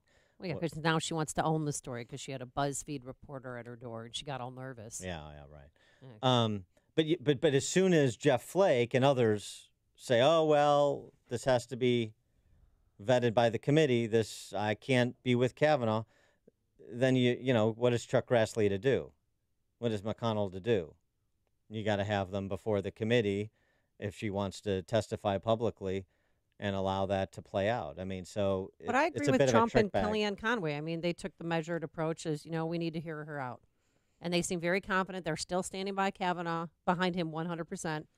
But now that this accusation is made, the allegation, I do think you have to hear her out. Sorry, as much as I don't want to, and it feels dirty, and it feels like I need to go take a shower after the show, just like yesterday, it has to be done because it's out there now. And by the way, with respect to what Ms. Ford's attorney said about nobody would want to put themselves in this position. Oh yeah, I do want to hear that. Well, she said she's getting death threats now. And ridiculed everybody gets death threats. Whatever. Susan Collins is getting death threats too with the prospect of her voting to confirm Kavanaugh. Does anybody care about that? Everybody gets death threats. It's like that's lawyer PR flack 101. Well, yeah, don't care. Yeah, the Billie Jean King lookalike. Here's the thing about this though. There's no benefit for her coming forward. Oh, really?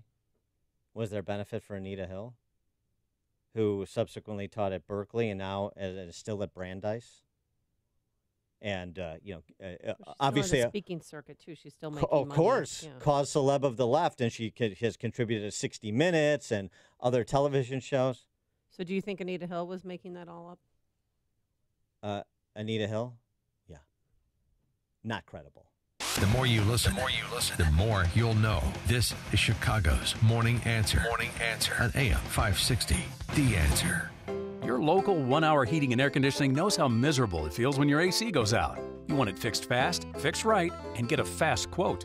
Unlike some companies, we don't give you a quote until we actually see what the problem is.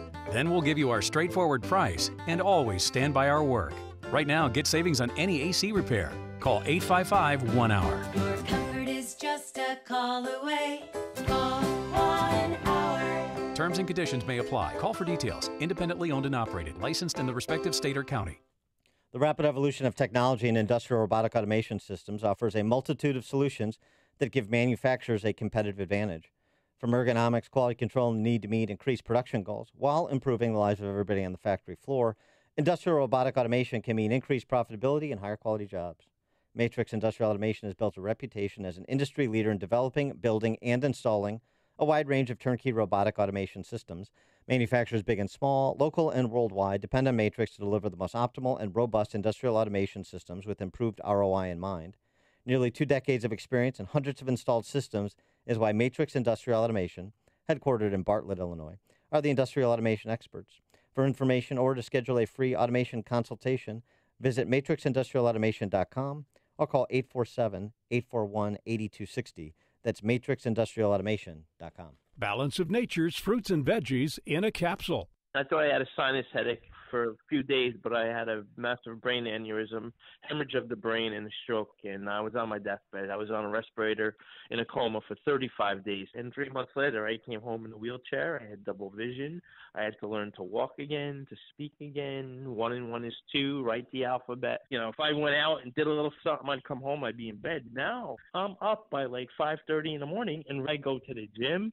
I do shopping. I cook. I have energy all day. I mean, I feel great. Overall, my whole outlook, just feeling, my mental aspect, everything is better. For a limited time, use discount code CHICAGO to receive a 50% discount on your first preferred whole health system and have it shipped to you free. Call 1-800-246-8751 or go online to balanceofnature.com. Again, use discount code CHICAGO. The following is a paid political announcement. They raised my taxes in the middle of the recession, and my house was not worth the value that they claimed it was. That's how it works in Illinois. Even when your home value decreases, your property taxes continue to increase. We pay the bill, but they have no money to pay for having a meal. The government is stealing your home. Listen to Mike S. in Naperville. We're overtaxed, and my home value is not appreciated because of how much we're paying in property taxes. Rich, poor, Republican, Democrat, you you will not be spared the financial disaster the highest property taxes in the nation inflict. The good news is there's a group of independent candidates who aren't financed by Madigan or Rauner. They're working people taking up our fight to lower your property taxes. They made a life in Illinois, and the hell if they're going to let politicians take it away. Go to SaveYourHomeNow.org for information on the candidates leading the revolt. Go to SaveYourHomeNow.org to hear your neighbors' stories and share your own. SaveYourHomeNow.org isn't just a website, it's a battle cry. Liberty Principles paid for this ad and is solely responsible for its content, not authorized by any candidate or candidate committee. AM 560, The Answer.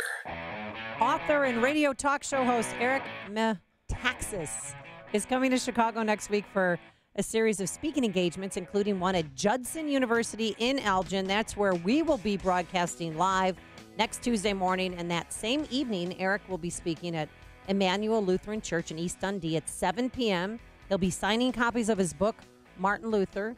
You can get tickets by going to 560theanswer.com/Luther. And right now we're giving a pair of tickets away to caller number what? What caller number? Caller number 4. Caller number 4, 312-733-6993. That's 312-733-6993.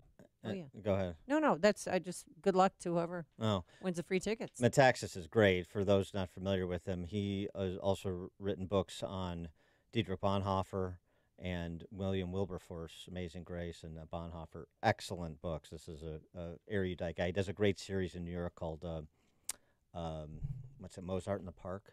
Mm-hmm. What is it? I can't remember. I think that's it's an interview series I watch all the time now. I'm blanking on the name. But anyway, Metaxas is a must-see. Great. Caller number 4 to 312-733-6993. Coming up on Chicago's Morning Answer. Let's not change a thing.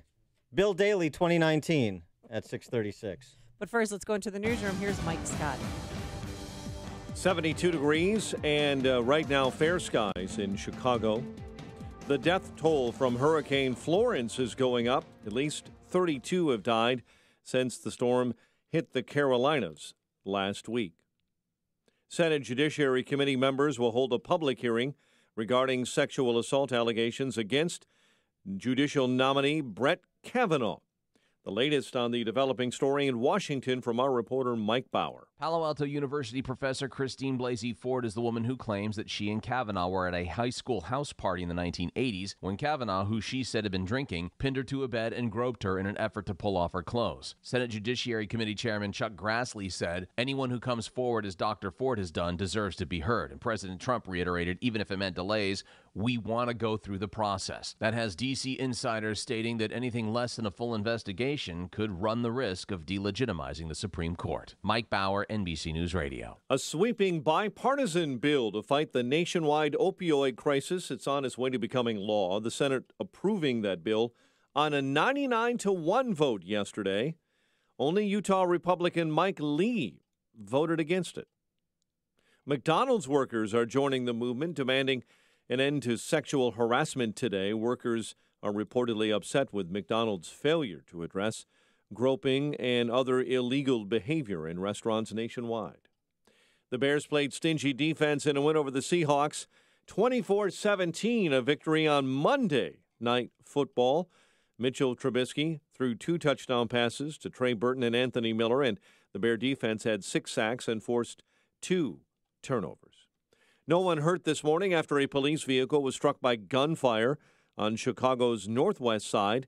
Officers were investigating a traffic crash near Berry and Kedzie when shots were fired from one car to another. No arrests have been made. Testimony continues today in the trial of Chicago police officer Jason Van Dyke.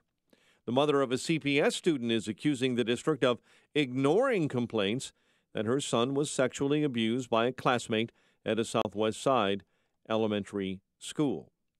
And a University of Chicago scholar who led the construction of the first nuclear reactor and helped develop the first atomic bomb has been selected as Illinois' top scientist in history. Enrico Fermi's selection is part of the Illinois Top 200 project. Your runner-up, James Watson.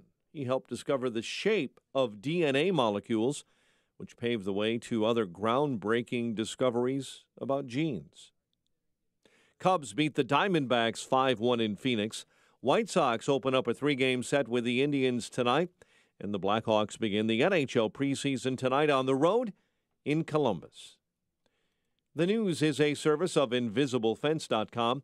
Want your pet to learn safe boundaries? You need Invisible Fence brand and their award-winning technology and training protocols taught by certified trainers. Schedule your free quote today at InvisibleFence.com for $315 off now through September 30th. InvisibleFence.com. 6:34 and a check of traffic and weather on the way next on AM 560. Don't miss Freedom Summit 2018, presented by Geiger Wealth Management, Chicagoland's retirement expert, on Saturday, October 27th. This year, featuring headline speakers, former Milwaukee County Sheriff David Clark and James O'Keefe from Project Veritas. Also appearing, AM 560's Mike Gallagher, Dan Proft, Amy Jacobson, and Joe Walsh. Get your tickets today at freedomsummitchicago.com. That's freedomsummitchicago.com. Sponsored in part by Automated Systems Incorporated and by healthinsurancementors.com. Balance of Nature's fruits and veggies in a capsule. I've been on it now. It's got to be close to 5 or 6 years. But I've never run out, and I like to have a little cushion if I want to double up. If I feel a little, like I need a little extra, I don't have to worry about being stingy with it. I'm 54 years old, but anyway, 9 years ago, almost 10 years. It'll be 10 years this December 6th. I went to work one day. I thought I had a sinus headache for a few days, but I had a massive brain aneurysm, hemorrhage of the brain, and a stroke right at work. And I was on my deathbed. I was on a respirator in a coma for 35 days in the brain trauma unit of the hospital in New Jersey. And the only reason they even tried to save my life was because I was 44 at the time. And 3 months later, I came home in a wheelchair. I had double vision. I had to learn to walk again, to speak again. 1 and 1 is 2, write the alphabet. My body's been through a lot. And, I used to be in bed for most of the, if I went out and did a little something, I'd come home, I'd be in bed. Now I'm up by 5:30 in the morning, and I go to the gym. I do shopping. I cook. I have energy all day. I'm talking to you now. I sound pretty wired. And I've been up since 5 o'clock this morning, and, I feel great. Overall, my whole outlook, just feeling, my mental aspect, everything is better. And when I came home, I was on 17 medications, not 17 pills, 17 medications, maybe 40 pills a day. Now I'm down to 3 very, very, very low dose pills, and I'm hoping to get off of everything here.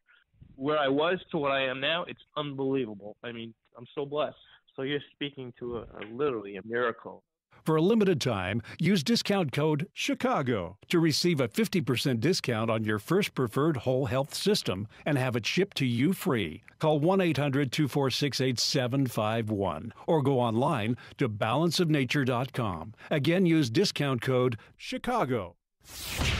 This hourly segment is brought to you by Papa Nicholas Coffee. Papa Nicholas Coffee, roasted fresh daily in Batavia, Illinois. 6:37. Let's get an update on the roads in the Alarm Detection Systems Traffic Center. Here's Jim Talamonte. Edensburg eastbound traffic is heavy from the Tri-State to Waukegan Road. The inbound Edens has delays from Lake Avenue to Montrose. 30 minutes, Lake Cook Junction, outbound 23. Inbound Kennedy, delays start around Cumberland. 25 minutes, O'Hare to downtown, outbound 23. But Eisenhower, Slow Wolf to First Avenue and Kedzie to the Burn Circle. 43 minutes, 390 to downtown, outbound 31. Stevenson, 42 minutes, 355 to the Drive. Ryan, 28 minutes, 95th to downtown. I-57, 22 minutes, 80 to the Merge. Bishop Ford, 38. The delays on the Tri-State northbound from the Stevenson to the Hinsdale Oasis and from the Reagan all the way to the Eisenhower. Reagan's only heavy from the Tri-State to Roosevelt with a crash in the left lane. Southbound 53, Algonquin to Higgins. It's traffic. I'm Jim Talamonte. From the Alarm Detection Systems Traffic Center on AM 560, The Answer. Chicago's Morning Answer continues next. Your official Chicagoland weather forecast from the 1 Hour Heating and Air Conditioning Weather Center. Warm and humid with some sunshine today. An afternoon thunderstorm may pop up in a high of 84, cloudy and mild 66 overnight. 72 at O'Hare. Next news coming up at 7. And Chicago's Morning Answer with Dan and Amy continues next on AM 560, The Answer. This hourly segment is brought to you by Real Estate Revealed with Randy Barcella, Sunday mornings starting at 8. Listen to podcasts of Joe Walsh and Chicago's Morning Answer with Dan Proft and Amy Jacobson on the AM 560 mobile app. Download it today at 560theanswer.com/mobile. Dan and Amy, and by the way, that Eric Metaxas interview series I mentioned, Socrates in the City, not Mozart in the how Park. could you get that wrong? That's another thing. But anyway, so, and I've got his book on Martin Luther, 500th anniversary of the Reformation. Have not read it yet, but I have read his other books on Bonhoeffer and William Wilberforce. Very good stuff. You want to check out Metaxas when he's in town. When is that again? It is next Tuesday. And to buy tickets, go to 560theanswer.com/Luther. All right. Let's not change a thing in 2019. Bill Daley for mayor. Woo! I ain't going to change my name. We're going to need, I'm going to make a request here. Yes. We're going to need some theme music for Bill Daley that follows him around. So I want to crowdsource it. Take some suggestions on theme music. You can give me the bed. You can give me the lyrics if you'd like. 312-642-5600. Turnkey.pro answer line 646-360-A Turnkey.pro text line. Bill Daley is running. How excited are you for the prospect of another Mayor Daley of the city of Chicago? Well, first of all, I love the fact that he's such a pansy that he waited till after Rahm Emanuel, his friend, decided not to run for mayor. Because that says a lot about a man. I mean, how bad does he really want it? He waits until the big head honcho is gone in order to put his, hat in the ring. Well, he's proud of his name. He's not changing it. I'm not going to change my name. Let me go on the record, first of all. Some people like our name. Some people don't. I would hope that they would give Bill Daley the opportunity to present himself, his credentials, his background, and what he plans to do for the city. No, I mean, just to be clear, it's not the name I'm focused on. I don't like you. Yeah, I don't like you, Bill. There's nothing likable. I know he's the brains of the Daley family. I understand that. That's what they say. No, Oh, not true. I've read 2 articles this week in the Tribune and the Sun-Times. Both coined him as the brains of the operation. But regardless, and they're wrong, and they continue to be wrong. The Tribune and the Sun-Times. There's nothing warm and fuzzy about him. There's nothing that shows to me that he cares. He seems like an elitist. But he lasted 3 months against Governor Quinn in the Democratic primary race back in, 2013? 3 months. And when he resigned or stepped down or decided to fold his campaign, he said, I will never run for public office again. And those words stuck with me. So I don't, Oh, my gosh, he went back on his. Wait, did the he horrors. lie? Bill Daley didn't realize, apparently until he got into the race, that running for governor means you have to campaign outside of the confines of the city of Chicago. And he didn't like doing that. I think that was part of it. The other part of it, he couldn't win. He's not a very good candidate. Oh, by the way, he's a dope who has ridden off his family name for his entire career. When the old man gave the instruction to the kids, you choose money or power, but don't confuse the two. That's when you get in trouble. Money, power being political office. So if you go into political office to make money, that's where you get yourself in trouble. You can make money after political office, like Richie M. Daley has done. Although there's some argument that he made a little bit while he was in office too. Anyway, that's the admonition. Bill Daley left office? Bill Daley went off to get sinecures that were completely predicated on his relationship, his family name, and his rainmaking ability through government. When you work, you get these posts at big banks like he got. Right. Yeah, or at Ameritech like he got when when Rahm orchestrated the deal between Rauner and Rahm. Between Rahm Emanuel $15 million. Between Rauner and Rahm, Rahm orchestrated the deal between Rauner and Bill Daley when Bill Daley was head of Ameritech. So Ameritech's like a public utility. The banks that he's been at. Yeah, if he was any Joe Blow from anywhere else in the city, he would never have gotten those positions of power. Rent-seeking banks. So public utilities that are government-wired, rent-seeking banks where you can make a killing off of the bond schemes and everything else. Remember, he wired up J.P. Morgan to do the parking meter deal. Yeah. So And he's not in it for the people of Chicago. He's in this for himself. And he said he has the experience, Dan, to tackle the problems the city faces, but he wouldn't answer one question about what Mayor Emanuel did right or did wrong. So here's the thing. So detached. The question, though, with respect to Daley, are we going to fall again for these phony baloney credentials like we fell for Rahm Emanuel's phony baloney credentials? Rahm Emanuel was a political operative. And, they polished him up with a former congressman. They polished him up with a 18-month stint as an investment banker to get some cash in his personal coffers, make sure he's set for life. And then White House chief of staff. Bill Daley was White House chief of staff. Remember, Ex-Commerce Secretary. They photoshopped him into the Situation Room for the Bin Laden raid. He was the only one wearing a suit that night. And then, then he was a temporary chief of staff as well. These are all sinecures. But they have their credentials, and he's going to run around saying Commerce Secretary. What did you do as Commerce Secretary? What's the one thing you remember from Bill Daley's tenure as Commerce Secretary? 312-642-5600. Turnkey.pro answer line. Time as chief of staff, time at SBC, time at J.P. Morgan. I've got some questions, though, since he's a banking impresario. Of course, he'll present himself as. What do you think about Tiny Dancer's $10 billion pension borrowing scheme, bonding out another $10 billion in debt to try and stave off doomsday for Chicago police and fire pensions? What do you think about that? What would you do, since you're another financial impresario, just like the previous guy? It's going to make the tough decisions. You wouldn't answer any of those questions. Daley saying also that in addition to not changing his name, you got to look forward. Oh, my God. Bill Daley is very forward-looking. We have serious problems. We've got to address the crime problem.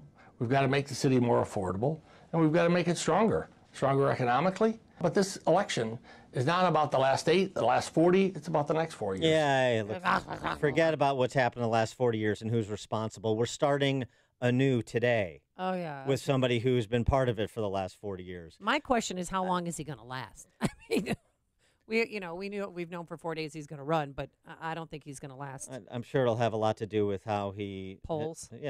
How his fortunes develop or don't. But I love this. The question is the electorate. What are you going to do? Are you going to allow them to play this game that they always play and that we generally play along with, which is everything that's happened up until now, erase? Nobody's responsible. Stuff happened. We could be in a better place, but let's look forward together to do the same things we've been doing that got us to this place we don't like. Bill Daley's saying, hey, look, as you mentioned, he wouldn't run against Rahm because he's part of the last 40 years, and because the people that are going to back him financially were backing Rahm financially. So the same old donor class making the same old mistake. Okay. But nobody else that he sees in the field has the capacity to run the city that he has. Okay. Would you have considered running if Rahm was in the race? No, I wouldn't. Daley enters a crowded field of 13 other declared candidates who he took this subtle swipe at. If I thought the candidates that were in there were any one of them could lead the city and had the abilities and the experiences that I've had, I probably would be leaning towards one of those people. I don't see that at this stage. Yeah. I mean, he spoke with his brother Richie, who told him to go for it. Uh-huh. And he was talking about term limits yesterday, too, also when he sat down with Craig Wall at ABC7. I think there should be term limits. Now, it's not real popular in my family. Yeah. But I think we're at a point in this city that we should have term limits. The typical term limit proposal. And not what he's going to be one term, and if he doesn't turn the city around, he's going to leave. 40 years. After 40 years, if you don't get it done, then that's a fair probationary period. Neil in LaGrange. I can tell you what he did as Commerce Secretary. Yeah. He allowed technology transfer and all this Aegis battleship technology that the L'Oreal Corporation he sold it to China before he and Bill Clinton were in there. Technology transfer had to be approved by Department of State. Well, the L'Oreal Corporation was the number one donor to the Clintons back then, and the State Department wouldn't allow all that stuff to be sold to China. So they changed the technology transfer to Department of Commerce, and Bill Daley approved it. So that's what he did. So he put China, 20 and 30 years ahead of the game with technology transfer. And then my other comment about Bill Daley was the 2000 presidential election with Gore v. Bush. If you remember, he had all those microphones, and Bill Daley says, we have to have a honest and election here in Florida. And I thought that was just kind of funny coming out of the Daley's mouth. There's no question. Thanks for the call, Neil. That was a classic moment, and Bill Daley has been a punchline his entire life. He wears a suit. You see him around all the Tony places in Chicago when he hasn't been, at some cushy appointment in D.C. or somewhere else. He's many boards. He's like a socialite. He's a mimbo. He's an impersonator. Is he the Paris Hilton of Chicago? He's one of these phony baloney businessmen. He's like a trust fund kid, except it's all the public's money, essentially, is how he's gotten wealthy. And he puts on a suit and he goes to the peninsula or he goes to some office. And he's like the trust fund kid waiting for his distribution every year, or waiting for the guy who inherits property and he sits in an office waiting for rent checks to come in and he pretends he's a businessman. That's this guy. It's a joke. And by the way, the heavy hitter business people that are supporting him, which will be presented soon enough. Let's not change a thing in 2019 because it's going so well. Same people supported Rahm. Completely. I don't think people are going to fall for this. Completely unaccountable. Completely uninterested in their own underwriting, what it produces. It's remarkable. It's, really something to watch. Donna on the South Side. Hello. Hi. Can you hear me? Yes, we can hear you. All that I remember of Bill Daley is him falling off the stage. I don't think we need that again. That's right. All right. Thanks for the call, Donna. Like Larry. a Jerry Ford moment. Larry and Bartlett. Hey, good morning, Dan. Amy, I apologize for being rude to you and Bruce yesterday morning. Oh, it's all right. But I have got a song for his campaign. It's got to be, good. I think the Hollies did it first, Okay. and then Neil Diamond copied it. He ain't heavy. He's my brother, my father, my alderman, my All right. Chinaman, my... It's pretty good. All right. Thanks for the call, Larry. We'll Daley, he's all right. my brother. add that to the list for consideration. Bill in LaSalle County. Hi, good morning. Thanks for taking my call. I would say anything from the Empire Strikes Back, because the Daily Empire, they're coming back. And Bill Daley, with all his Wall Street financial prowess, maybe he can talk Wall Street bankers into a debt renegotiation of a lowering of debt principal. Wow. Kind of like a HARP for Chicago. Yeah, right. Thanks for the call, Bill. Good turnaround time. Yeah, I don't know. First of all, it's hard to add lyrics to that, as you're proving. And secondly, it suggests he's like nefarious, like he's an evil genius. Oh, he does look a little bit like Dr. Evil. Yeah. $1 million. That's closer. He would be more of a parody of an evil genius. Couldn't you see him hanging out with a hairless cat too? Yeah, Bill well, Daly? they'd have that in common. There's only one radio show in Chicago talking about today's biggest stories and telling you what they really mean.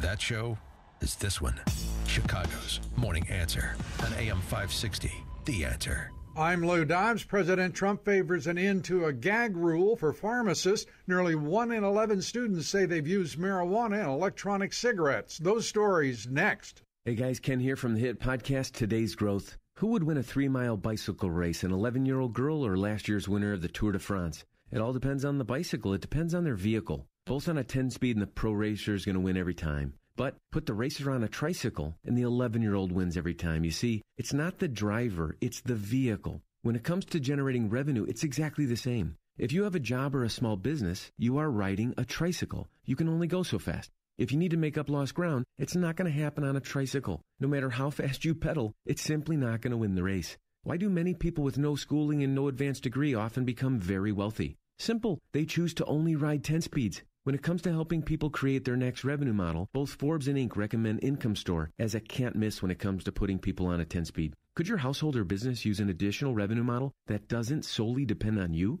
If so, you need to check out IncomeStore.com. That's IncomeStore.com. President Trump wants to lift federal gag clauses on pharmacists, which prevents them from telling customers they could save money on prescriptions by paying cash rather than using their insurance. A new school-based survey shows nearly 1 in 11 students have used marijuana in e-cigarettes. The Journal of American Medicine Pediatrics is raising concerns about the new popularity of vaping among teens, the rising number of teens using marijuana in those e-cigarettes, alarming parents and health officials. The Nike backlash spreading. Mississippi State Police Department no longer will buy Nike products, saying the company's latest advertising campaign featuring Colin Kaepernick shows disrespect for law enforcement. Please join me for Lou Dobbs tonight, 7 and 10 Eastern on the Fox Business Network. This is the Lou Dobbs Financial Report.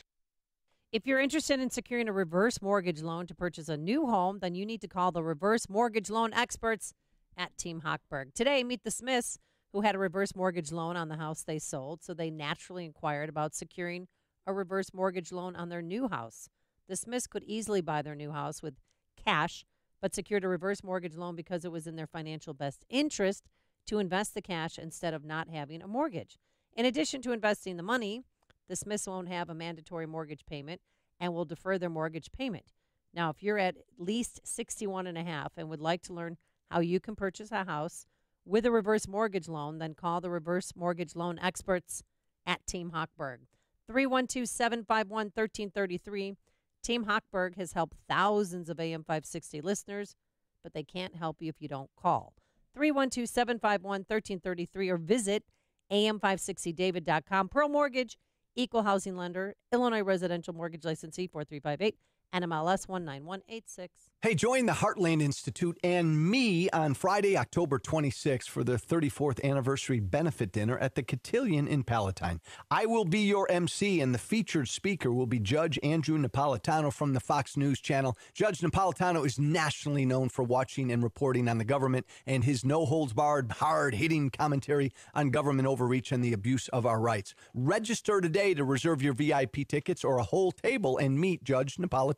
His important and unforgettable speech will be on the Constitution and human freedom. Also be there to help celebrate the lives of two people who have dedicated their lives to advancing liberty. Heartland Liberty Prize winners Joe Bast, the co-founder and former president of the Heartland Institute, and his wife Diane. Don't be held in contempt. Join the Heartland Institute and me, Judge Napolitano, on Friday, October 26th at the Cotillion in Palatine. For tickets or information, call 312-377-4000 or visit heartland.org. That's 312-377-4000 or heartland.org. I'll see you there. This is Dan Proft with 60 Seconds of Sanity for Upstream-Ideas.com. Producing quality agitprop is a team effort, so it's nice to see the Democrat Socialists rally for the Obamas to help them consummate their $50 million Netflix production deal. The lineup really assembles itself. Cory Booker will star in a remake of Spartacus, only this time Spartacus is the wealthy senator, and he only thinks he's a slave. He runs around Capitol Hill yelling, "I am Spartacus," with no one else echoing the sentiment. Kamala Harris will play the lead in the spinoff How to Get Away with Murdering the Legal Canons. The Ripped from the Headline season premiere will feature a bizarre temper tantrum masquerading as an interrogation of a SCOTUS nominee. Rahm Emanuel is scheduled to reprise the role of Abby Lee Miller from the Lifetime hit Dance Moms. The Emanuel version will be entitled Tiny Dancer Moms. Chris and Andrew Cuomo will play conjoined twins in the long-awaited sequel to Stuck on You. Other shows under consideration: Brian Williams as a bomb tech in a remake of The Hurt Locker, Rachel Maddow as Katie Lang in the biopic Crying, and Elizabeth Warren as Henry Fonda playing Tom Joad in a stirring interpretation of John Steinbeck's Grapes of Wrath. It's a lineup that's binge and purge worthy. Balance of Nature's fruits and veggies in a capsule. I feel wonderful. I mean, a while ago, I was walking and my whole left side went tingly, and I don't know what happened. I've had the after effects of that in my hands and my legs, and I've noticed that since I've taken the fruits and veggies, I don't have that anymore. So that is one thing that I am very, very pleased with. I don't feel any of that tingly sensation in my foot. It's like my nerves are getting healed or something. It's just wonderful. I love this. I'm very, very impressed with this product. For a limited time, use discount code CHICAGO to receive a 50% discount on your first preferred whole health system and have it shipped to you free. Call 1-800-246-8751 or go online to balanceofnature.com. Again, use discount code CHICAGO. AM 560, The Answer. Yeah, I think that's it. Mike Perro tweeted, same as it ever was, David Byrne. I think he nailed it. So now we got the music bed. We just have to come up with the lyrics. We'll work on that. Coming up on Chicago's Morning Answer. Well, one quick announcement. Join the Elgin Township Republicans for their 54th annual dinner salute with keynote speaker Mark Janus, the United States Supreme Court victim Janus v. AFSCME. Cash bar opens at 6 p.m. and program 7 p.m. at the Holiday Inn in Elgin. Seating is limited. Tickets starting at $45.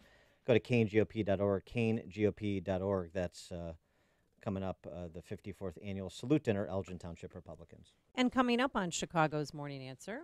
Americans warming up to socialism. We'll ask Juan Williams from Fox News Channel about that at 7:07. And it is never too late to turn in an overdue library book. But first, here's Mike Scott. Fair skies in your forecast today. The thunderstorm this afternoon. WIND Chicago News Time. It's 7 o'clock. Brett Kavanaugh's accuser could tell her story at the Senate. I'm Dave Anthony, Fox News. These allegations ought to be treated with the utmost gravity. Minority Leader Chuck Schumer says he believes Christine Blasey Ford, who has been invited to testify Monday before the Judiciary Committee, though Ford hasn't accepted that offer yet. She claims the Supreme Court nominee groped and tried to sexually assault her at a party when they were teenagers in the 1980s. He denies that and could also testify Monday. One of his old friends from high school, Megan McCaleb, has a hard time believing the allegations. It is not the Brett Kavanaugh that we know. It is so wildly inaccurate to his character. Democrats want an FBI investigation.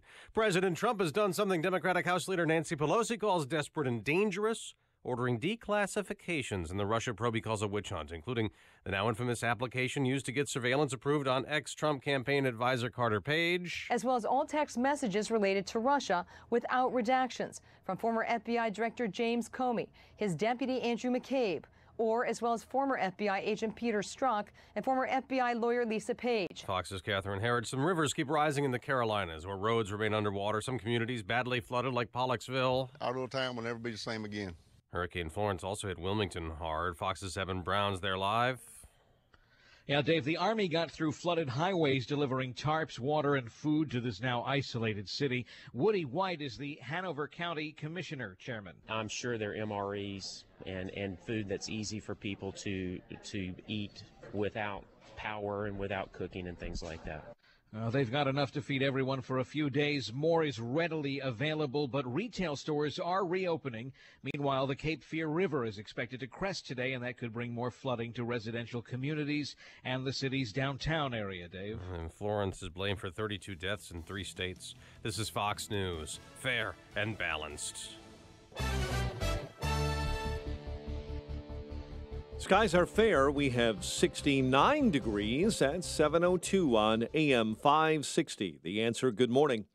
I'm Mike Scott. No one hurt this morning after a police vehicle was struck by gunfire on Chicago's northwest side. Authorities say officers were investigating a traffic crash near Berry and Kedzie when shots were fired from one car to another. One of the shots hit the front of the squad car. No arrests have been made.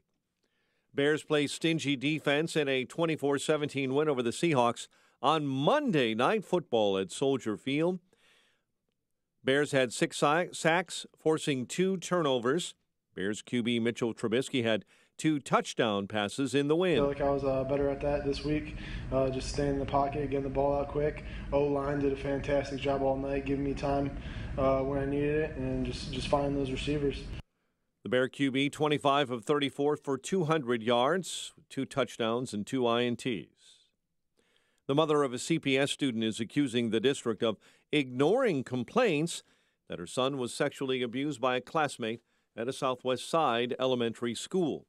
A lawsuit filed this month against the Chicago Board of Education claims that abuse began in March at the Marquette School of Excellence and continued for about 1 month.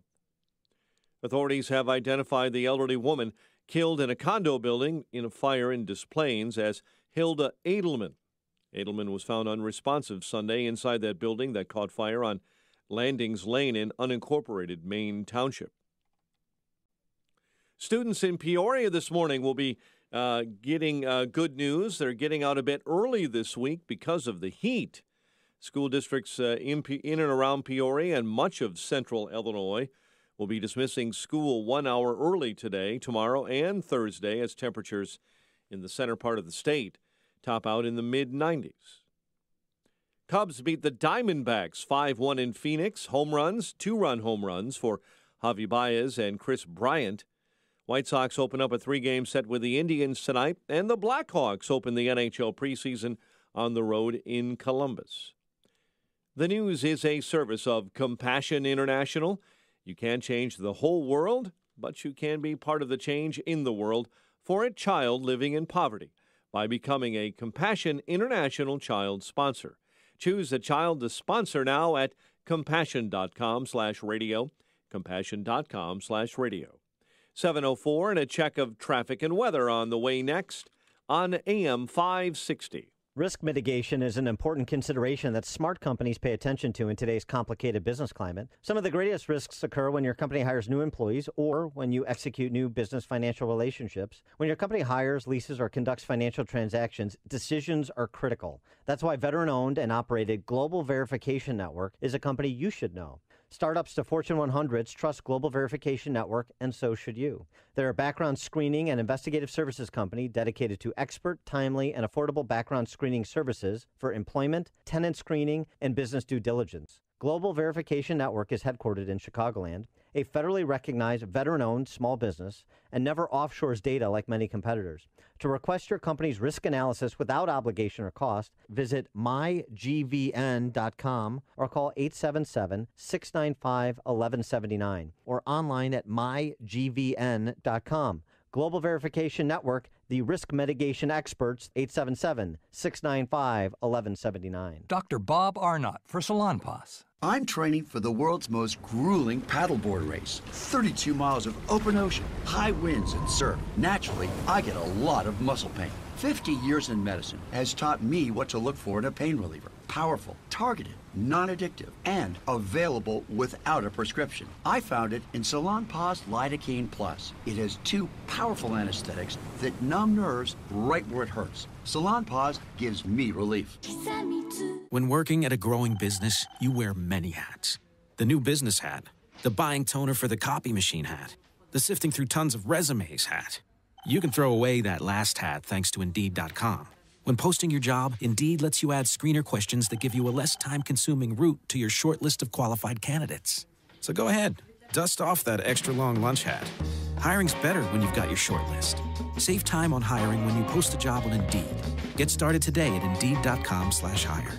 Hey guys, Ken here from the hit podcast Today's Growth. Who would win a 3-mile bicycle race, an 11-year-old girl or last year's winner of the Tour de France? It all depends on the bicycle. It depends on their vehicle. Both on a 10-speed and the pro racer is going to win every time. But put the racer on a tricycle and the 11-year-old wins every time. You see, it's not the driver, it's the vehicle. When it comes to generating revenue, it's exactly the same. If you have a job or a small business, you are riding a tricycle. You can only go so fast. If you need to make up lost ground, it's not going to happen on a tricycle. No matter how fast you pedal, it's simply not going to win the race. Why do many people with no schooling and no advanced degree often become very wealthy? Simple. They choose to only ride 10 speeds. When it comes to helping people create their next revenue model, both Forbes and Inc. recommend Income Store as a can't miss when it comes to putting people on a 10-speed. Could your household or business use an additional revenue model that doesn't solely depend on you? If so, you need to check out IncomeStore.com. That's IncomeStore.com. You can't change the whole world, but you can be part of the change in the world for a child living in poverty by becoming a Compassion International child sponsor.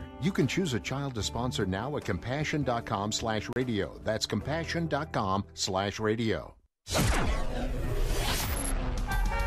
7:08. Check on the roads in the Alarm Detection Systems Traffic Center. Here's Jim. Reagan Tollway westbound traffic is jammed. Tri-State to Roosevelt, crash in the left lane. Eastbound at Stop and Go 53 to Roosevelt. On 53 southbound, we see delays from Algonquin to Higgins. Northbound Veterans Memorial, now Stop and Go from Boughton to the Reagan Tollway. Northbound Tri-State delays 115th Queens near the Oasis, from the Reagan way to the Eisenhower. About Eden's 35 minutes. Lake Hook to the Junction, outbound 23. Kennedy, an hour and 7 minutes. O'Hare to downtown, 32 minutes from Montrose, 24 in the Express. Outbound, it's 54 minutes to O'Hare. The Eisenhower, an hour, 390 to the Circle. Stevenson, an hour and 2 minutes, 355 to Lakeshore Drive.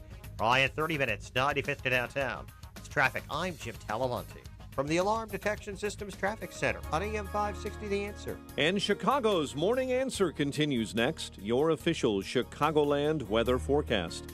From the 1 Hour Heating and Air Conditioning Weather Center, here's meteorologist Kevin Snyder. Today, sun and clouds with a late afternoon shower or thunderstorm in spots, high 84. Rather cloudy night, low 66. Bit of rain in the afternoon tomorrow with a high 81. And a shower or thunderstorm at night, low 71. I'm Kevin Snyder on AM 560, The Answer. Mostly cloudy right now, 69 O'Hare, 68 along the lakefront. Next news, 7:30. Chicago's Morning Answer with Dan and Amy continues next on AM 560, The Answer. This hourly segment is brought to you by Empowered Investing, the show dedicated to investors. Saturdays at noon on AM 560, The Answer. This is Chicago's Morning Answer with Dan Proft and Amy Jacobson on AM 560. The Answer.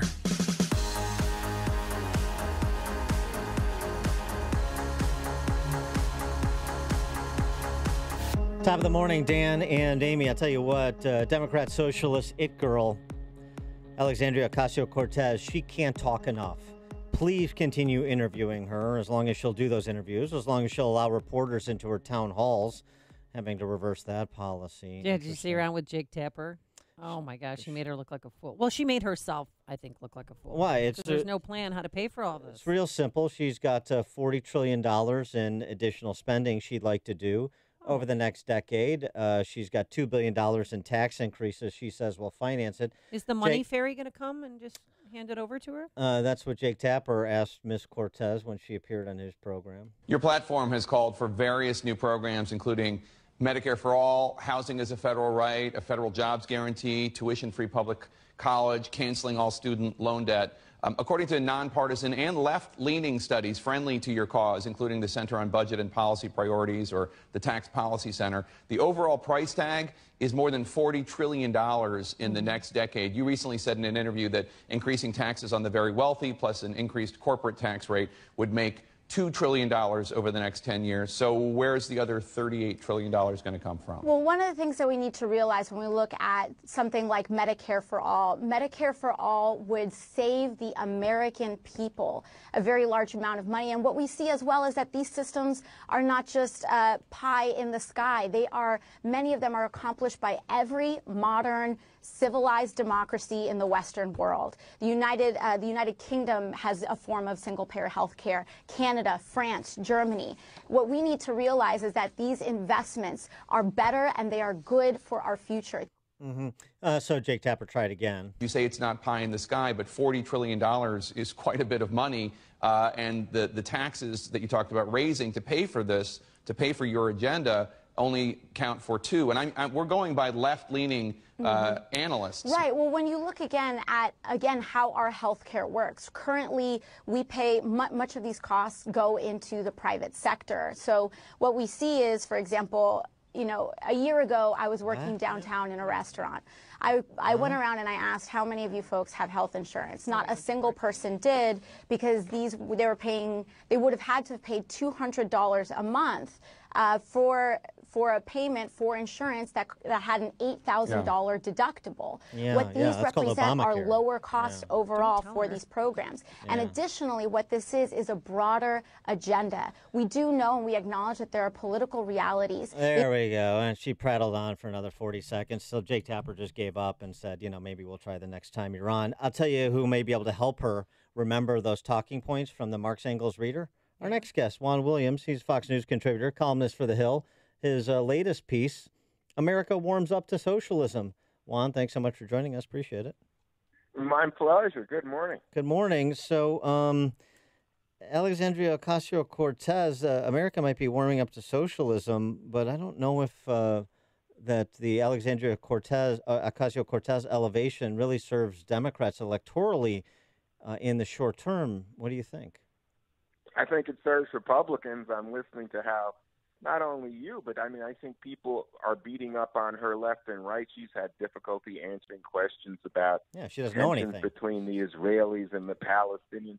She's 28 years old, and I think she's coming into her own. But I must say, the voters in her district stunned everybody when she beat Joe Crowley in New York, and basically she made an approach to the voters that was about socialism. It's not about having the government claim the means of production, which is the technical definition. It's more in the sense that there should be a social safety net for Americans, especially people who are in need of medical care and the like.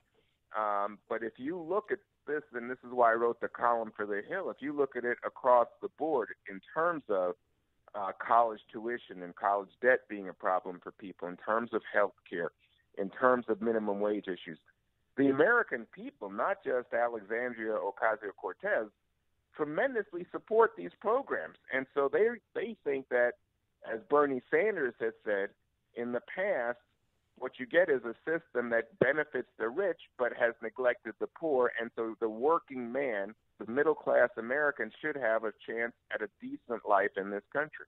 But they do. The median household income for middle class is higher than it's been in decades. They do have a fighting chance. And there's always social service systems. Right, but there's always social systems in place that, as Dan Proft once said to me, that no one is going to starve if they live in America. There's always a food pantry, a soup line, something that you could go to get a meal, and a place you could say a shelter to. Or dozens of overlapping food support programs, for example. Yes. Right. Well, I think that's true, but you're talking there at the very bottom. That's for people who are homeless and struggling. I'm talking about, somebody in a family, maybe you have the husband and wife working, they're bringing in what they consider to be a decent income, but if they have a medical issue, oh my gosh, it can be catastrophic for them economically. I'm talking about people trying to buy a house these days in Chicago, New York, property LA. Taxes. You think, oh my God, why is it I'm working hard, but I can't afford a house? I think lots of people now are feeling like the income inequality issue in the country is so large that it's having political resonance. And that's what I think people can call it socialism. But if you get on the ground, what you find is that people say, you know what, Social Security, you want to call that socialism? How about Medicare? How about Medicaid? Do you think that's socialism? And, of course, the American voters have long ago said that's not socialism. That's just smart. That's good American values at play because we protect the elderly and we protect the sick. Yeah, the two sectors that you referenced, healthcare and the college education, two of the sectors you referenced, of course, the main purchaser, even before Obamacare, was the government. And so the government, of course, exacerbating the cost problem as the government does when it engages in a takeover. And that's actually the experience those other industrialized countries, Ms. Ocasio-Cortez was describing a lower quality at higher cost. P.G. O'Rourke's famous formulation for the Canadian healthcare system. The good news about that gallbladder surgery you need, it's free. The bad news is you're never going to get it. And that's sort of, I guess, what is the job of capitalists, to be fair to you and to be fair to Ocasio-Cortez. It's a job of capitalists to explain why capitalism is a more moral and efficient system for organizing a free society and economy than is a government-centric system like socialism. I guess that's our job, and perhaps we're failing, and that's your point. No, I don't know if it's failing because I think we do have moderators or governors, if you will, on capitalism in America. I was just referencing Social Security, for example, Medicare. So, obviously, we make provisions to try to make sure that people don't fall to the bottom in our society or are left unattended in the moment of medical or other kinds of needs. But the key here, to my mind, is that we are in a society now where we're seeing greater income inequality, and I think the middle class is responding. We're talking about Ocasio-Cortez, but you could talk about Bernie Sanders in the last election doing so well in the Democratic primaries. Bernie Sanders calls himself a Democratic socialist. Oh, I know. Out front. He's been that forever. Right. Bernie Sanders is right now one of the most popular politicians in the country. You look at that young man running for governor down in Florida, Andrew Gillum. He's saying the same thing that Sanders and Ocasio-Cortez are saying. So is this woman who just went up in Boston, Lisa Presley.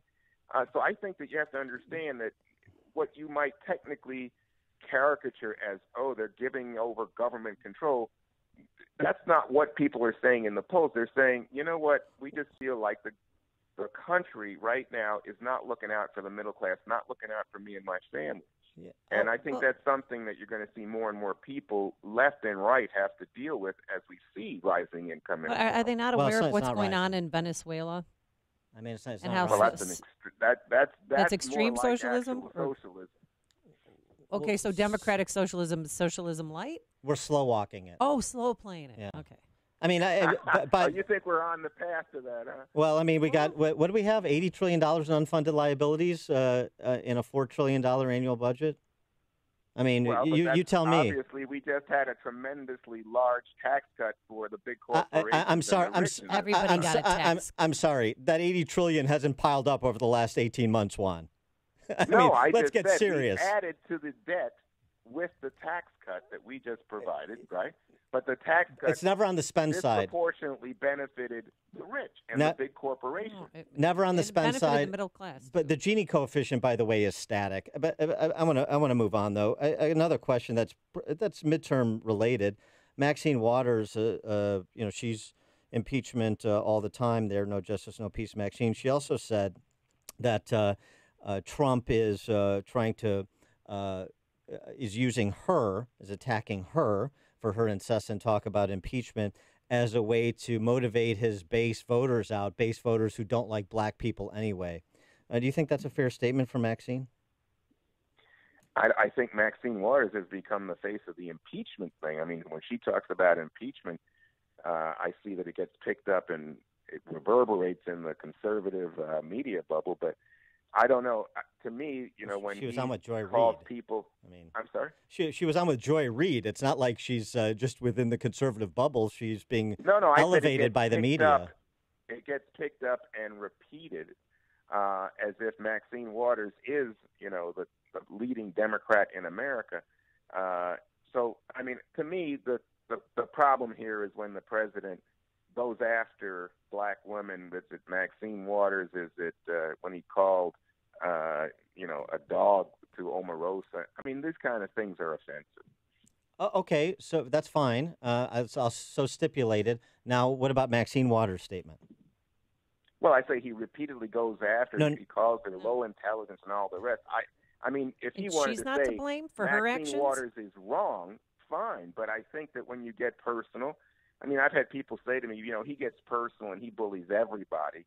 I just think that given our history in the country in terms of race, that he shows a tremendous disregard for people's sensitivities on that. So wait, he's attacking Maxine Waters because she's African American? No, I said the way he attacks her, Amy, the way he goes after her intellect, the way that he mocks her, I'm not comfortable with it. Okay, I leave that to you to make your own judgment. But I'm asking for your opinion on Maxine Waters saying he's trying to turn people out. She's not talking about him now. Trying to turn people out who don't like black people anyway. That's what she said. In her mind, I think she sees the appetite that Trump has for attacking her as evidence that he sees her as a convenient political foil that will stir his base, and she sees race as part of it. That's all you're hearing there, and I don't think that's any great surprise. Okay. Another topic, just want to get your take on where you think the Mueller investigation is at present and where it might be going with Trump ordering on Monday the process by which declassification of all kinds of documents, including text messages from former FBI Director Jim Comey, will be released and made public. Well, I think that at this point, it looks like the president is flailing a little bit. The question is why. We don't know all that's going on. We do know about Manafort's plea deal at the end of last week. We know that people, including Devin Nunes, the congressman from California on House Intel, has been asking the president to released these documents over the last year, and he has refrained from doing so.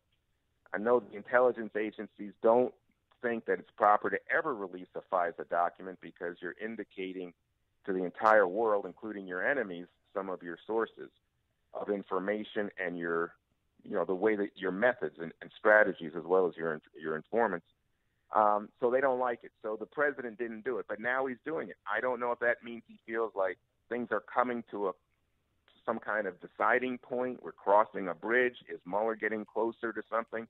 I don't know, but it seemed to me like he was lashing out. It is interesting. Bob Woodward was on with our colleague Hugh Hewitt the other day about his book, and he was asked specifically, in all of your investigation, did you find any evidence of collusion or conspiring with Russians in the Trump administration? And Woodward said no, and I looked very hard for such information. So, boy, nobody seems to be able to find this information, not smoking gun, scintilla in support of these claims that Adam Schiff and others make routinely on cable news channels. But we'll see how it plays out. He is Juan Williams, Fox News contributor, columnist for The Hill. His most recent column at thehill.com, America Warms Up to Socialism. Juan, thanks for joining us as always. Appreciate it. My pleasure. Have a great day, Dan and Amy. You too. Yep, and he joined us on our turnkey.pro answer line. Before you see it on TV, share it on Facebook, or read about it in the paper, hear it here first. This is Chicago's Morning Answer on AM 560. The Answer. Balance of Nature's fruits and veggies in a capsule. It's a great product. And the one thing I like about it the most is that when you open the bottles, you can smell like the scent of the fruits and veggies. It's no genius thing to it. It's really just fruits and veggies, which everyone needs. And you guys kind of put it in a way where you can take it easy and you can get it, and it's natural, and that's what I like about it. I like the product, and I've taken it, and it's definitely made me feel a lot better. I'm a healthy person to begin with, but it's definitely good prevention, and it's definitely gives me energy, and I feel like it's a natural thing. I like it. I really do. For a limited time, use discount code CHICAGO to receive a 50% discount on your first preferred whole health system and have it shipped to you free. Call 1-800-246-8751 or go online to balanceofnature.com. Again, use discount code CHICAGO.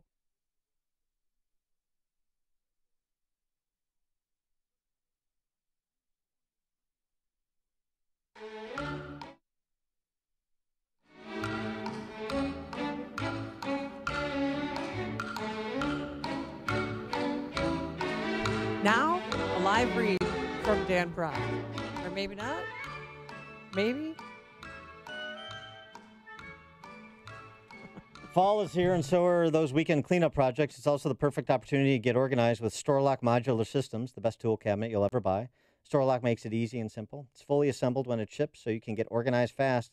Durable StoreLock Modular Systems are built the old-fashioned way, made to order, exactly how you want it.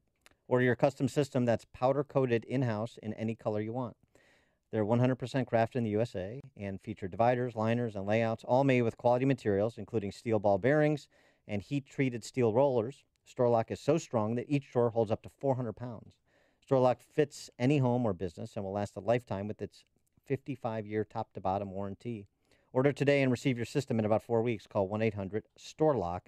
That's 1-800-STORLOC. And check out storelock.com for upcoming events. The following is a paid political announcement. Are you going to allow the government to take your home? Mike S. in Naperville isn't. At our earliest possible convenience, we're moving out of the state of Illinois.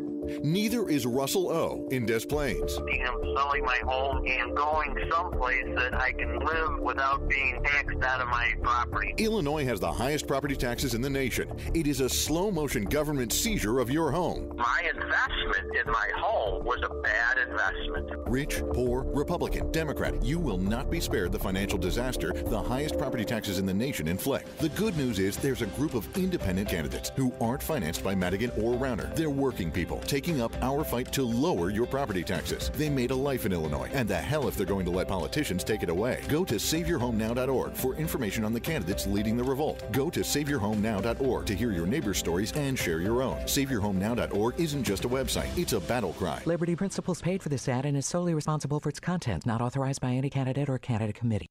Signature Bank is Chicago's fastest growing independently owned business bank. It's a bank where relationships still matter. Signature Bank knows your name and your story. I'm Dan Proft, and I know this because Signature Bank is my business bank. I'm Larry Nora, founder and CEO of UStore, a network of award-winning self-storage facilities in the Chicago area, and a customer of Signature Bank. We've developed over 70 storage centers throughout the city and suburbs, and our business continues to grow. We need a bank who understands the neighborhoods and communities where we are making investments. We found that in Signature Bank. They know this city and its neighborhoods because they are based right here in Chicago. Finding a local banking institution like Signature Bank has been critical to the success of UStore, and we look forward to a long-term relationship. Signature Bank is looking for their next success story. To learn more about turning your business vision into reality, visit signaturebank.bank. Signature Bank, helping local businesses succeed. Member FDIC, Equal Housing Lender. AM 560, The Answer. All right, Dan, there's overdue library books, and then there's this story. It comes from the Lakeview neighborhood. An overdue library book was returned last week. It was mailed in from Tucson, Arizona. Someone found it at an estate sale. Guess when it was checked out? The book was titled The Autobiography of Benjamin Franklin. Guess what year? 1776. No, February 9th, 1913. It was 105 years ago. And it was just amazing. They said the book was left by an elderly friend who passed away, and a Good Samaritan saw it, mailed it back to the school. A note was left inside saying, will you take this book back? And of course they took the book back. How much was the fine? They said it would be in the thousands of dollars if there was a fine. Plus the juice. But Lakeview High School is the oldest high school in the state of Illinois, so that's it's pretty good. It's going into their historical archive section of the school's library. All right. Well, then Peyton or Eli, or I guess now Eli, since Peyton's moved on to Amundsen. Amundsen? No, it's Amundsen High Amundsen, School. yeah. So you have to have Eli check that out and leave that to his children. It's a great story. Coming up on Chicago's Morning Answer. Would you call the bomb squad on your kid? Ooh. At 7:37. But now let's go into the newsroom. Here's Mike Scott. 7:30, gray skies, and right now we have 69 degrees. There's a threatened chance of thunderstorms later on in the day. The death toll from Hurricane Florence is going up. 32 are now known dead since the storm made landfall in the Carolinas. One person is dead after a number of tornadoes tore through central Virginia.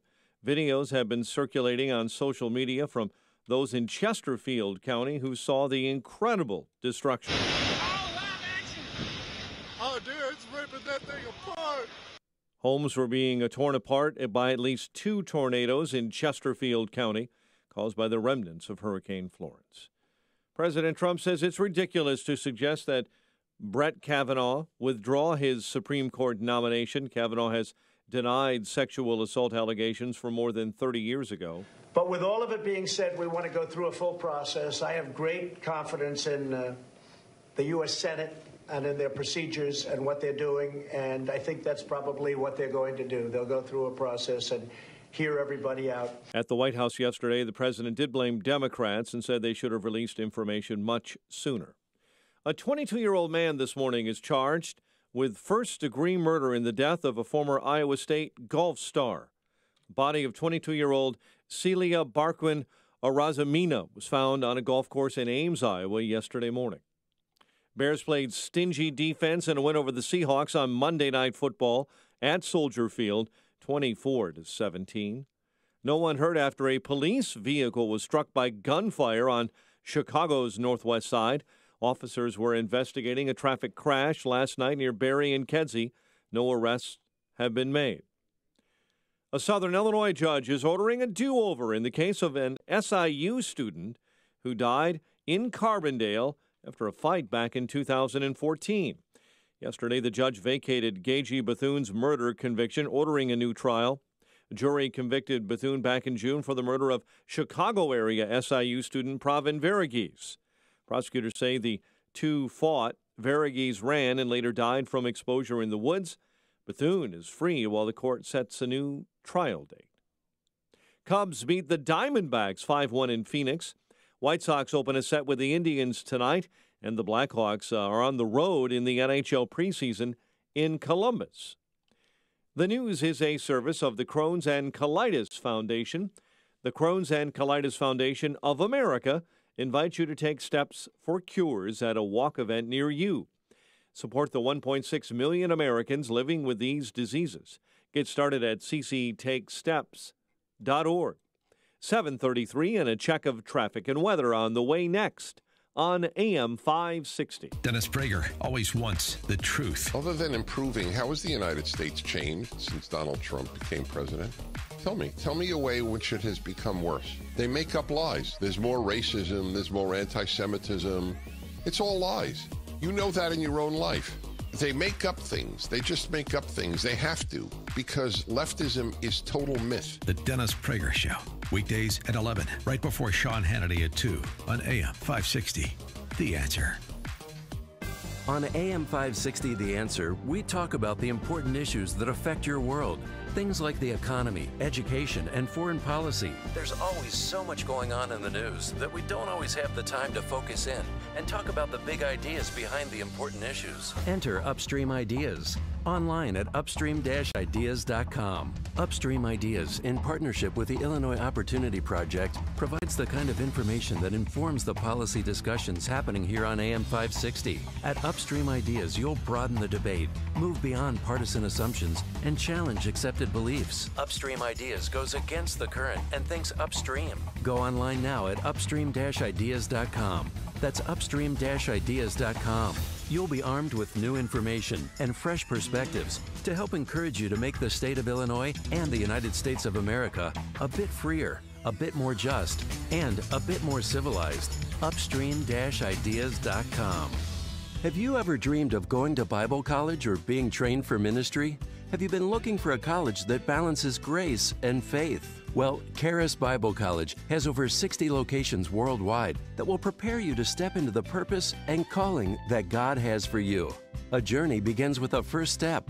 Go to charisbiblecollege.org. That's Charis, C-H-A-R-I-S. Or call 844-360-9577 and find out why thousands of students go to Charis. Choose from their main campus in beautiful Woodland Park, Colorado, or a branch campus. There are also correspondence and online options. Multiple start dates are available throughout the year. Check them out at charisbiblecollege.org or call 844-360-9577. That's charisbiblecollege.org or call 844-360-9577. charisbiblecollege.org. Your journey starts here. This hourly segment is brought to you by Papa Nicholas Coffee. Papa Nicholas Coffee, a family tradition since 1897. 7:36. Let's get an update on the roads in the Alarm Detection Systems Traffic Center. Here is Jim Talamonte. Today, very warm and humid. Southbound 53, traffic now very heavy now. Palatine Road to Higgins, due to ongoing construction. Southbound 355 has delays. St. Charles 22nd. Northbound Patterson Royal jammed. Fountain to the Reagan Tollway. Heavy traffic on the Reagan Tollway eastbound 25 to Yackley. Westbound approaching Roosevelt after a crash. Southbound Tri-State delays up from 21 to Bradley. From Grand Avenue curve to the Reagan Tollway. Northbound 115th. Hinsdale Oasis up from the Reagan Tollway to Lawrence. Aidens 28 minutes Lake Cook Junction. Kennedy, hour and 20 minutes, O'Hare to downtown. Quicker than the Express by 10 minutes. Eisenhower, an hour and 10 minutes, 390 to the Circle. Stevenson, an hour 12, 355 to the Drive. Ryan, 32 minutes, 95 to downtown. It's traffic. I'm Jim Talamonte from the Alarm Detection Systems Traffic Center on AM 560 The Answer. Chicago's Morning Answer continues next. Your official Chicagoland weather forecast from the 1 Hour Heating and Air Conditioning Weather Center, warm and humid. We'll see some breaks of sun today, but an afternoon thunderstorm is likely to develop in a high of 84. Currently 69. Next news at 8. Chicago's Morning Answer with Dan and Amy continues next on AM 560, The Answer. This hourly segment is brought to you by On Target Radio. From firearms and Second Amendment rights to personal freedoms and government intrusions. Listen here Sunday nights at 9. Tickets for Freedom Summit Chicago are on sale now at freedomsummitchicago.com. That's freedomsummitchicago.com. Dan and Amy, question, would you call the bomb squad on your kid or maybe brother or sister? This story out of Wilmette. Remember, this is the community in which a woman called the police on her neighbor for allowing her 8-year-old daughter to walk the family dog around the block. Marshmallow, remember? Yeah, and by the way, I still want to know the name of that woman who made the call for the police to investigate this family, mom and 8-year-old daughter walking the dog around the block, which then precipitated a DCFS investigation into this homeschooling family. I still want to know because people like that deserve to be outed. And by the way, everybody's nosy neighbors. I mean, it's just. By the way, it's everywhere. a public record. Oh, yeah. People like that should be outed because the see something, say something is not. Doesn't apply to that situation, I don't think. I mean, Well, that's why you get a dog to teach your kids responsibility. Yes, common sense and see something, say something are not mutually exclusive. So this story at Wilmette. Now, this story, the details are a little generic at this point, but Because it deals with a minor, right? How old's this kid?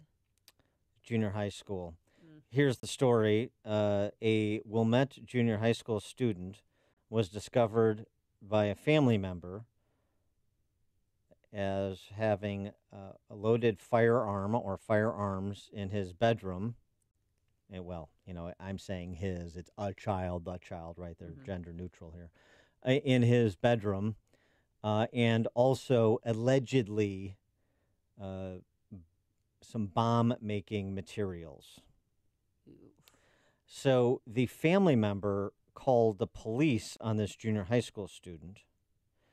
There is no evidence that, so Wilmette police responded. Then they called the bomb unit from Cook County Sheriff's Office to conduct a sweep of the school he attends.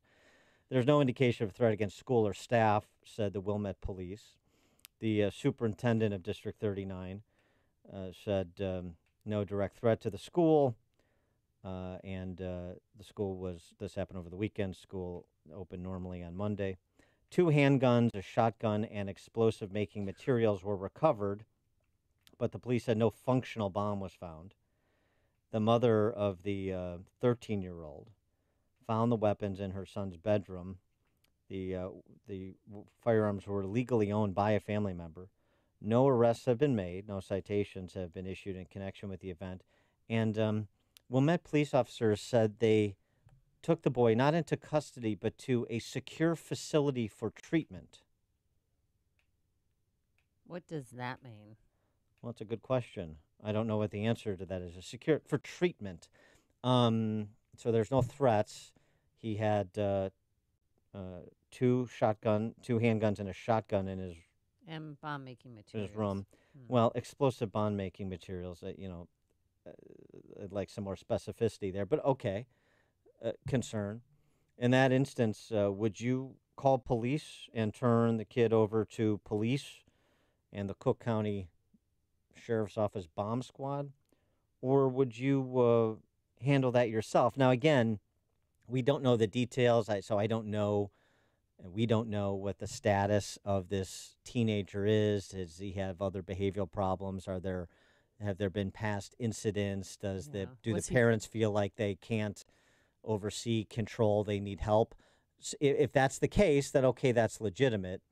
But it certainly prompts a lot of questions, particularly given the nature of the Champaign socialist community we're talking about. Well, I mean, regardless if you're a Republican or Democrat, as a parent, you have to decide, are you going to keep this a home issue? Are you going to have it a school issue? Or are you going to have it be a police issue? Right. And that's a choice you have to make. And if you can't control the issue at home, then you're going to have to go to the police or to the school or to both. Well, you're not. If you go to the school, you're going to the police. Yeah, right. So it's a question of, is this a home issue or a police issue?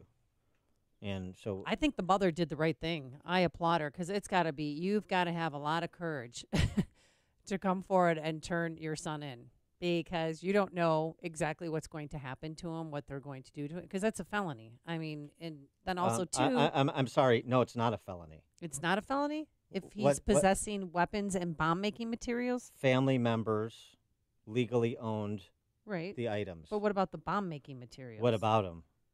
There was not clearly there was nothing illegal about the materials they own. There are materials that you can cobble together into an explosive device that are perfectly legal to possess, and there was no threat made against anybody. So where was the crime? There is no crime because the police haven't charged him with any crime yet.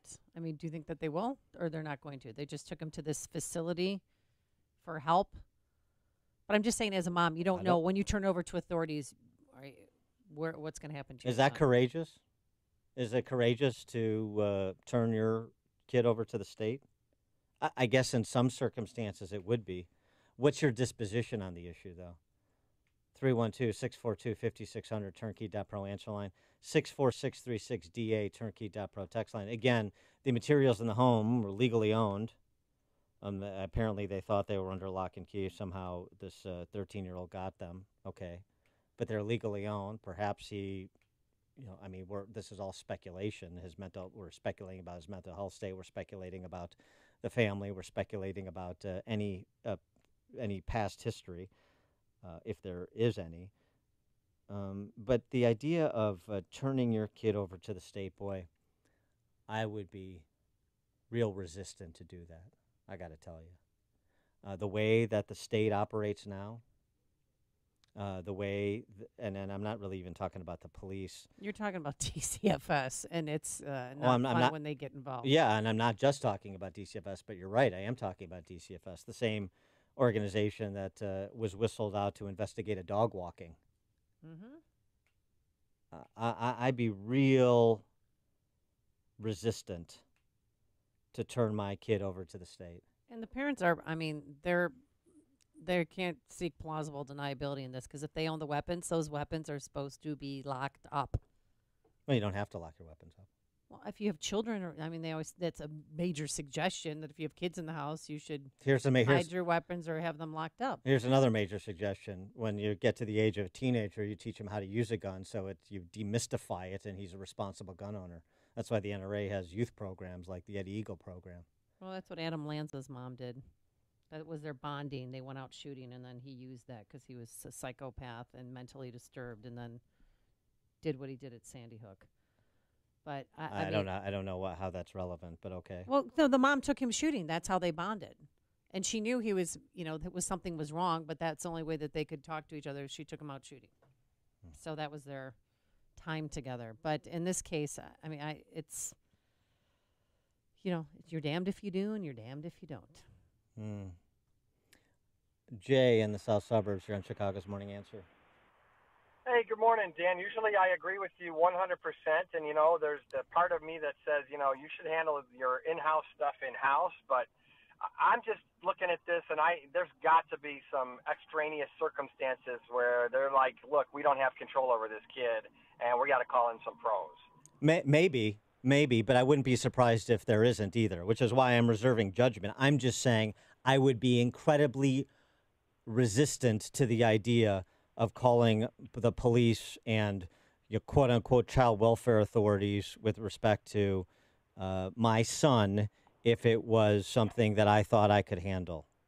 Okay, but that is your fictitious son. Correct. I have a son. A son. Yes, I have two don't fictitious rub it sons. in his face, man. I have two fictitious I'm sons. not. I'm just right. Both of them, Dan and Don, or Don and Dane, it's or whatever Dan, they are. Dan the second and Dan. Yeah, Dan Jr. Dan the third. Dan Jr. and Dan third, because I'm leaving room to add more fictional children. He hasn't decided. No problem with that. But I do have my own son, and I think that if I found that type of material in his room, and I would call in the authorities just to scare the bejesus out of him. Yep. You know? Yeah, but you can, but thanks for the call, Jay. And but you can't do that anymore. Actually, that's a great point that you bring up. You can't do that, to call in the authorities to scare the heck out of them and have them fly right. Because what happens? The police triggers the child welfare agencies. So this idea that the police can exercise discretion has been removed from the police in so many instances too.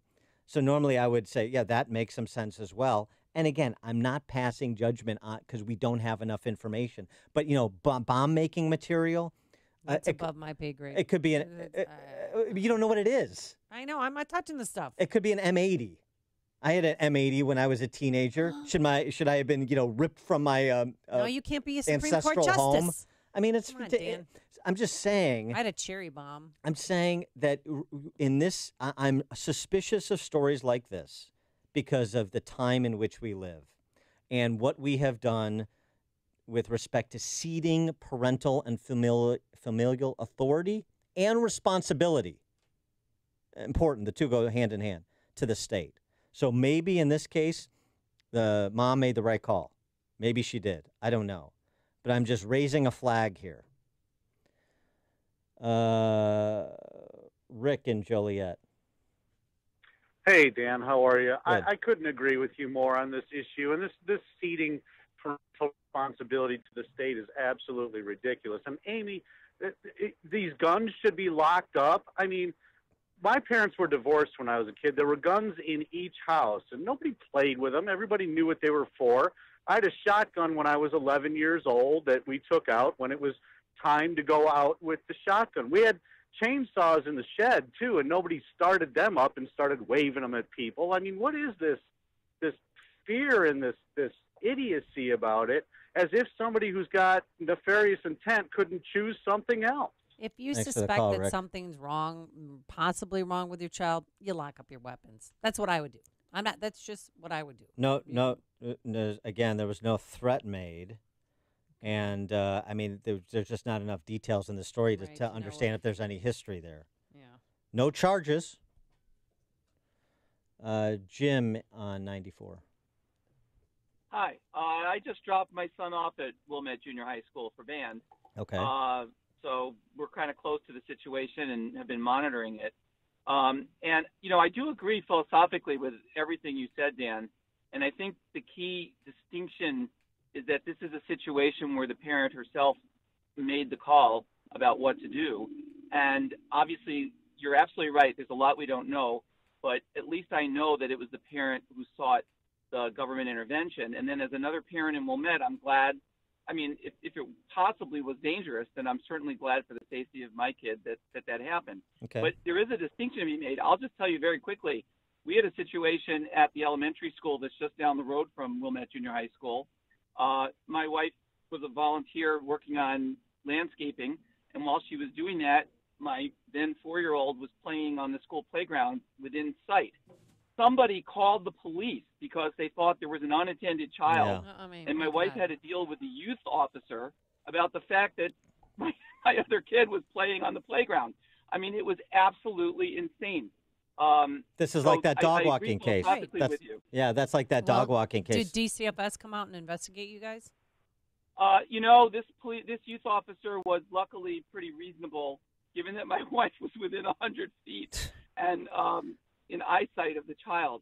But can you imagine the officious intermeddler who could see the mom on the planters working on the plants and the kid 100 feet away and called anyway? Yeah, exactly. I know. That's silly. Thanks what a waste for the call, of resources, Jim, too, and for the police stories. officers. Yeah. I mean, that's so stupid. That's why I want them outed. To tie up a police officer for that? That's why I want them outed. Who is this nosy body? Why don't we just pass leash laws or shock collars? You have to put leashes on your kids and shock collars on your kids so they're always attached to you. How about that? We wonder why our kids are sissies. Cindy and Joliet. Not my sons. Not yours, okay. All right, Cindy. Hey, good morning. You know, this Wilmette kid, I don't recall how old you may have or may 13. not have said he was. 13. But, okay, well, he got out of control long before they found these explosives in his room. Wow. And maybe the parents are, like, exasperated or the kid's cramping their style and they want to dump him off with the authorities. You know, parents are motivated nowadays by their own, I don't know, convenience. How much convenience is it to raise a kid? You know, it's a tough job.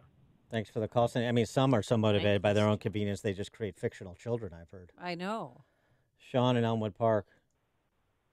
You know, Dan, I listen to this from Illinoisans in particular, and it makes me crazy because who is the state? We spend roughly 6 hours a day listening to talk radio to point out the corruption, the incompetence, and the failure of these states like Illinois, and like all of them. They're all run by men, corrupt, incompetent, self-aggrandizing demigod frauds, like Juan Williams and Ocasio-Cortez, all different versions of the same corruption. Yet everybody's answer everybody. Turn to the state. What the hell is wrong with you? Wake up. There's nobody's going to come in your house and rescue you. Nobody. You got a kid to raise. Hunker down, strap in, don't get drunk, don't get high, and pay the damn bills.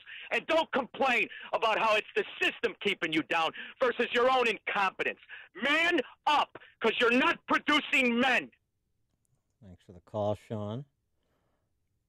Sean, he should be the godfather of your children, I've decided. He and maybe for a little spiritual side, you should have me as the godmother, and I will be there for the baptisms. All right, that's fair. Sean also doubles as a family therapist in case anybody's interested in retaining his services. Dan in Plainfield. Hello, Dan. Yes, sir. I have two girls. They're all well versed in firearms safety. They're teenagers, and no problems. But I 100% agree with your analysis of the situation, and also we don't have enough information about the kid. But I agree also with the lady that says that there's parents out there that are used to having kids but not taking care of the kids. Just dump them off somewhere. Thanks. And I'm not for giving away my kids to the state. Thanks for the call, Dan. Connect with Dan and Amy on the AM 560 The Answer mobile app. Just text the word app to 64636 to download the app today. Coins and currency are full of history. Coins and currency are fun to look at. Coins and currency can be great investments and a great hobby, too. Here's your opportunity to see one of the largest coin shows in the nation, and it's free. Make plans now to attend the 59th Coin and Currency Show, presented by the Illinois Numismatic Association. The show is at Mega Center at the Pheasant Run Resort in St. Charles. This Thursday, Friday, and Saturday, September 20th through the 22nd. Admission and parking are free. Just bring your photo ID. Hundreds of dealers, the best from all over the country. See displays valued at millions of dollars, U.S. and world paper money, gold and silver bullion, and a lot more. This is a show for the whole family. Ask about the kids auction, collectors, investors, or if you just want to find out more about coins, currency, and collectibles, this show is a can't miss. The 59th Coin and Currency Show, presented by the Illinois Numismatic Association, this Thursday through Saturday, September 20th through the 22nd, at the Mega Center at Pheasant Run Resort in St. Charles. Admission and parking are free with your photo ID. Get more information at ilnaclub.org. Are you facing foreclosure, been foreclosed upon, in a bad modification, or just stuck in a bad mortgage? Well, we may be able to help you. My name is Lou Bridges. I'm an attorney with the law firm of Lou Bridges & Associates. We've been helping distressed homeowners like you for over 8 years now. We defend foreclosure actions.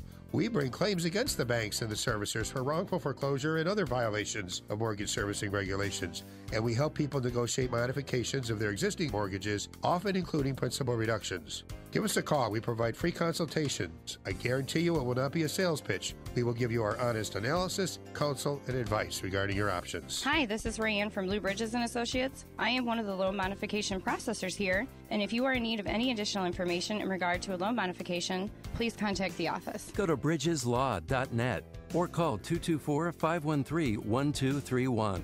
That's 224-513-1231. Remember, people, never give up the land. Fight for truth and justice. You do that, and I guarantee you'll never be alone. Balance of Nature's fruits and veggies in a capsule.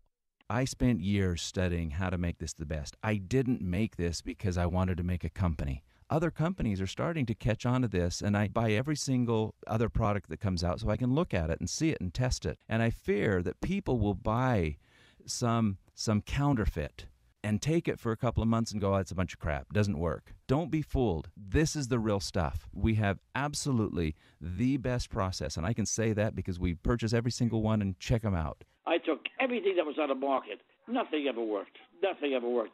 And this is the first thing that's really worked. Nothing can compare with the benefits of Balance of Nature. For a limited time, use discount code CHICAGO to receive a 50% discount on your first preferred whole health system and have it shipped to you free. Call 1-800-246-8751 or go online to balanceofnature.com. Again, use discount code CHICAGO. Hey guys, Ken here from the hit podcast Today's Growth, now heard regularly in 18 countries. What percentage of you listening to this commercial often say to yourself, what could I do to make more money, or how can we increase our business? I'm guessing that's most of you. Have you ever heard knock on the door and it'll open? Well, my friends at Income Store have doors you can open that can help you or your family make more money, or doors that lead to an increase in revenue for any business of any size. Income Store has 2 main doors on their website. These doors lead to over 2,000 revenue-generating ideas and products. Although a few of their products are pricey, 90+% of their growth formulas are delivered free or nearly free. Income Store's growth products and ideas have been publicized and featured on Forbes, Inc., USA Today, and recently the Biography Channel. Could your household or business use a revenue shot in the backside? Are you sick of your checkbook talking back and saying no? If so, you need to knock on the doors of IncomeStore.com. That's IncomeStore.com. It's Glocktember at Schrank Smoke & Gun. All store-owned Glocks and accessories are on sale at the lowest prices allowed. Schrank's is a Glock Blue Label and Perfection dealer with an on-site certified Glock armorer and has dozens of Glock models in stock. And with the largest selection of new, used, and consignment firearms in Lake County, you'll avoid the Cook County firearm and ammo tax with just a short drive north. For gunsmithing, you know you can count on family-owned Schrank's for over half a century. Cigar lovers, be sure to stock up from Schrank's humidors. And don't miss Schrank's special Glocktober sale. And be sure to check Schrank's website, Facebook, and Instagram for flash sales. Visit smoke_gun.org or call 847-662-4034. Schrank Smoke & Gun in Waukegan, your family-owned gun store since 1964. That's 847-662-4034 or online at smoke_gun.org. What's happening? What does it mean? Why is it important? We've got the answer. AM 560, The Answer. WIND, Chicago.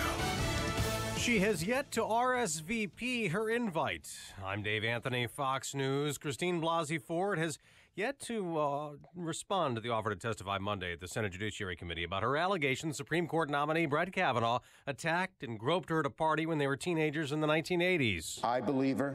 Many, many, many Americans believe her. Democratic Senate Leader Chuck Schumer wants an FBI investigation. Kavanaugh denies it. Could testify Monday as well. Republican Senator Susan Collins says, if Judge Kavanaugh has lied about what happened, that would be disqualified. President Trump will go to North Carolina tomorrow to survey flood damage from Hurricane Florence, blamed for 32 deaths. Fox's Evan Brown's live in Wilmington.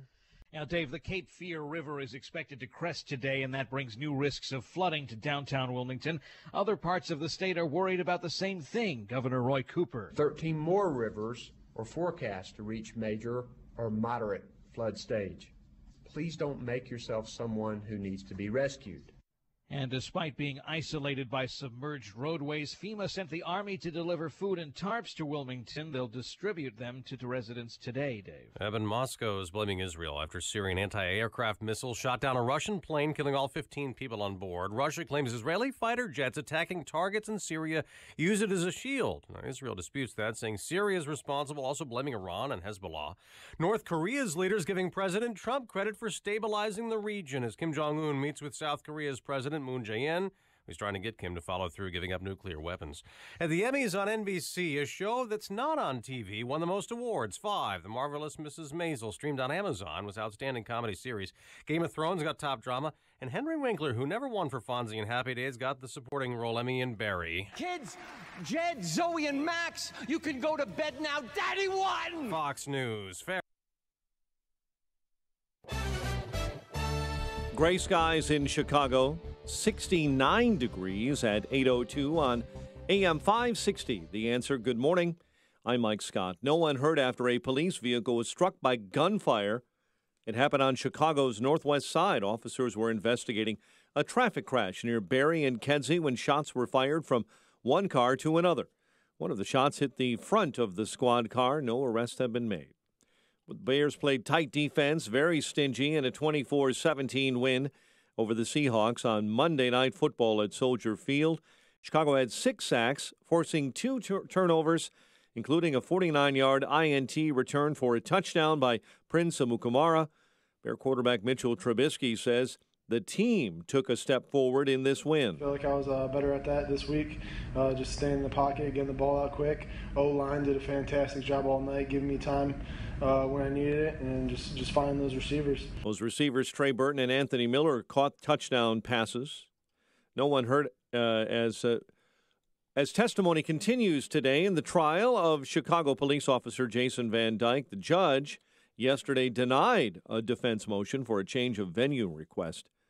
Jurors also heard testimony from 2 other Chicago police officers who were at the scene of the shooting. Embattled Lincoln Towing Service in Chicago will be allowed to operate for a little while longer while it fights a state commission's decision to pull its license. The ICC pulled the Northside Company's state license last week following allegations of hundreds of unauthorized tows a year for decades. Chicago sports, Cubs beat the Diamondbacks 5-1 in Phoenix. White Sox open a 3-game set with the Indians, and the Cubs tackle the Diamondbacks tonight, while the Blackhawks begin the preseason this evening on the road against Columbus. It's 8:04 on AM 560. Time for a dry basement and a healthy home. It's time to call Permaseal 800-421-SEAL. And time for the AM 560 Business Beat. From the Fox Business Network, here's Jenny Casola. From the Fox Business Network, Visa and MasterCard have settled a lawsuit with U.S. retailers over the fees they pay to credit card companies so you can use your card in stores. The lawsuit dates back to 2005. The settlement will ultimately cost the credit card industry more than $6 billion. MoviePass is still struggling, and now it's planning another reverse stock split to prevent being delisted from the NASDAQ. It will take 500 shares of stock to equal 1 share of the new stock in its parent company, Helios and Matheson. Commerce Secretary Wilbur Ross says it's up to China now to take the next steps on trade talks. China's planning to retaliate after the U.S. imposed tariffs on an additional $200 billion worth of imports. The Dow was down 92 yesterday. NASDAQ dropped 114. S&P lost 16. With the Fox Business Report, I'm Jenny Cosola. It's 8:05. A check of traffic and weather on the way next on AM 560. Don't miss Freedom Summit 2018, presented by Geiger Wealth Management, Chicagoland's retirement expert, on Saturday, October 27th. This year, featuring headline speakers, former Milwaukee County Sheriff David Clark and James O'Keefe from Project Veritas. Also appearing, AM 560's Mike Gallagher, Dan Proft, Amy Jacobson, and Joe Walsh. Get your tickets today at freedomsummitchicago.com. That's freedomsummitchicago.com. Sponsored in part by Chicagoland Waterproofing and by Tom Mirabaldi, independent agent for Blue Cross and Blue Shield of Illinois. Signature Bank is Chicago's fastest growing independently owned business bank. It's a bank where relationships still matter. Signature Bank knows your name and your story. I'm Dan Proft, and I know this because Signature Bank is my business bank. Do you know your bank's fraud tolerance? I'm Ann Dollagall, Treasury Management Executive.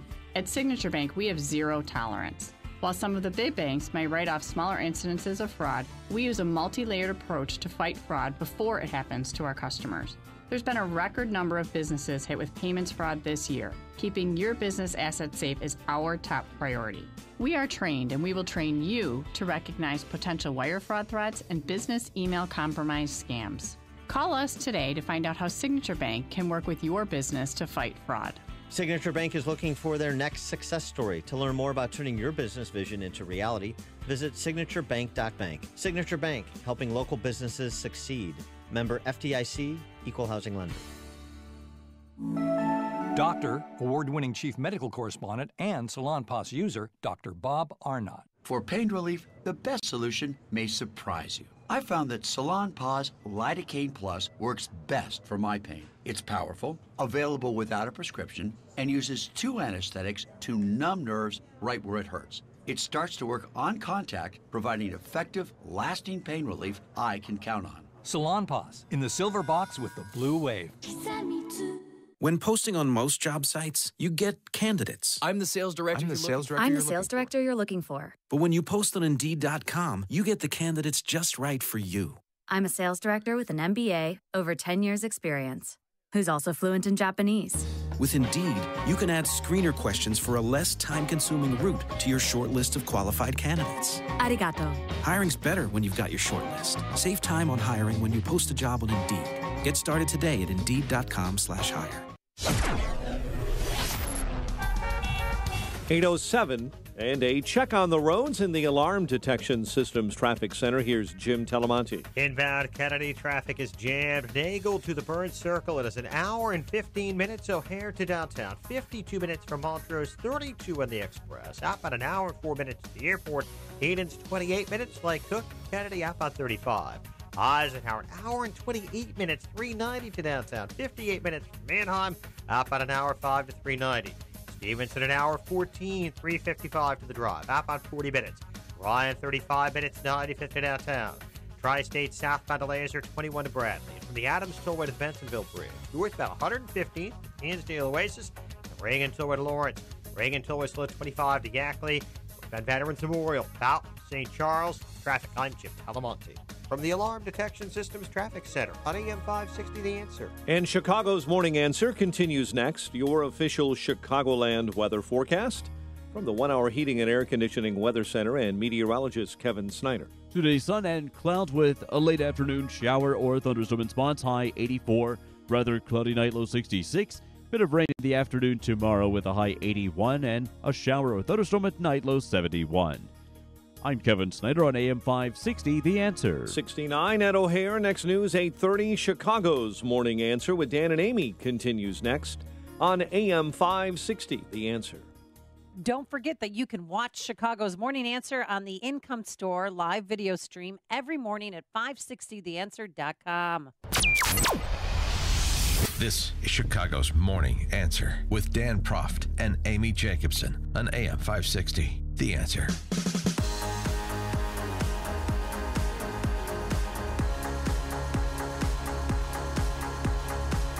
Top of the morning, Dan and Amy. And if you thought the Kavanaugh confirmation hearing the other week was a disgraceful circus, then just wait until Monday. Oh, my goodness. When his high school accuser and Judge Kavanaugh appear before the Senate Judiciary Committee to respond to the allegations that have been made public by Miss Ford that she was forcibly groped and accosted by Judge Kavanaugh when he was 17 and she was 15, and they were at neighboring prep schools. And she said that when he allegedly put his hand over her mouth, she thought he would inadvertently kill her. Mm-hmm. And that was a big deal. And her attorney yesterday went on every morning show and talked about how her client was the victim, that she was almost raped. One of the therapist notes from a few years ago when she recounted this states that it was an attempted rape. My question to you is, does she consider this an attempted rape? She does. She clearly considers this an attempted rape. She believes that if it were not for the severe intoxication of Brett Kavanaugh, she would have been raped. And remember, if you think this is proper, that this should be publicly aired and the Torquemadas of the U.S. Senate should have a chance to interrogate both her and Kavanaugh on this matter specifically. The reason the hearing is going forward on Monday is because of Republicans. Because after this allegation was made public and a name attached, you had Jeff Flake in Arizona say, I can't vote for Kavanaugh without a full vetting of this. And Collins and Murkowski also expressed some uneasiness, which goes to Mark Stein's question, rhetorical though it may be, about this whole matter. If you were Judge Kavanaugh, would you want to bet your future on the spines of GOP senators? Should this hearing even be happening based on the information that's been made public to this point? That's a question for our next guest, David Harsanyi, senior editor at thefederalist.com, also the author of the book First Freedom, A Ride Through America's Enduring History with the Gun from the Revolution to Today. His piece on topic at thefederalist.com, Democrats have made sure that Brett Kavanaugh will never get a fair hearing. David, thanks for joining us again. Appreciate it. It was a pleasure. Thanks. So you make the point in your piece I just referenced. Republicans can accede to as many hearings as Democrats demand, and it won't alter any of the liberal rhetoric or perceptions of partisans. Should this hearing even be happening? Probably not, especially when we consider the way that the letter was leaked, and specifically, in my mind at least, it was specifically intended to make sure that they could delay these hearings and hopefully, from their view, delay them until the midterms, where they can possibly take back the majority and stop Republicans from pushing, from confirming any kind of conservative judge. So I think there's two aspects to this. There's the claim, and then there's the way the Democrats handled it. Now, obviously, the Democrats handled it in a way that is partisan and undermines process and due process, and is meant to smear Kavanaugh and not really give him a proper chance to defend himself. Yeah, but even, President Trump had a very measured and I thought fair response. Now that this is out here, yes, we'll take the time to hear from both sides. And Kellyanne Conway said that too. She said yesterday that this woman should not be insulted, but she believes that both need to be heard once they're sworn in under oath. Don't you think their hands were tied? If you're on the Judiciary Committee, you have to, now that new evidence has been presented, you have to hear it out. As nasty and gross as it may be, because I would rather not hear it, but now that it's out there, we have to. Yeah, that's why I'm unsure. I think it should be done in private, under oath.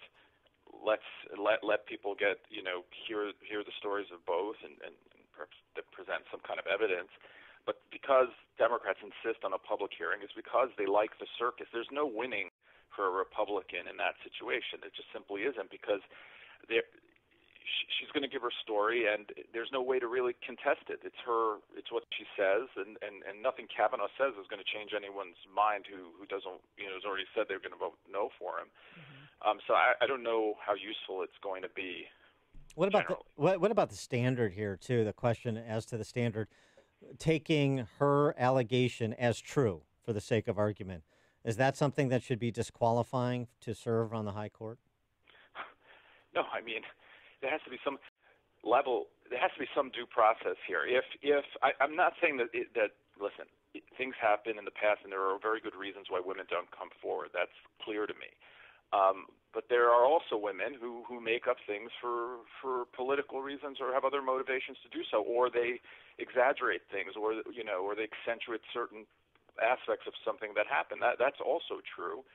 And to destroy a career or to judge someone solely on a moment from many years ago in this way, it to me seems incredibly unfair, for lack of a better word. So I don't know if that's, first of all, it's an oscillating standard that only will apply to Republicans. I know that for sure, because I've seen how it works in the past. Yeah. But I just think it's also a dangerous one, especially when we have really no evidence or proof that this happened. Yeah, I haven't seen Democrats demanding that Keith Ellison step down as deputy chairman of the DNC, the Minnesota Republican Democrat Party, saying he should step down as their nominee for Attorney General. And I'll tell you what, the difference is, if you actually take stock of the evidence and the context, is I found the allegations against Keith Ellison, who I revile as a political figure, I didn't find them compelling at all. I didn't think that they rose to the level that he should be forced from his candidacy for Attorney General or forced from his seat for Congress, not based on what was presented so far by the ex-girlfriend and her son. But we can't do any of that just based on the evidence. We all have to look at it through our political and partisan prism, don't we? Of course. I hate to bring up Norm Macdonald here, but last week, I think it was, he said it went from we must listen to women to we must believe every single woman. And that's a dangerous standard to set. It's un-American. Now, it's gross to even wade into these things. I hate it. I really do, because I don't know for sure, and I can never know. We'll never know.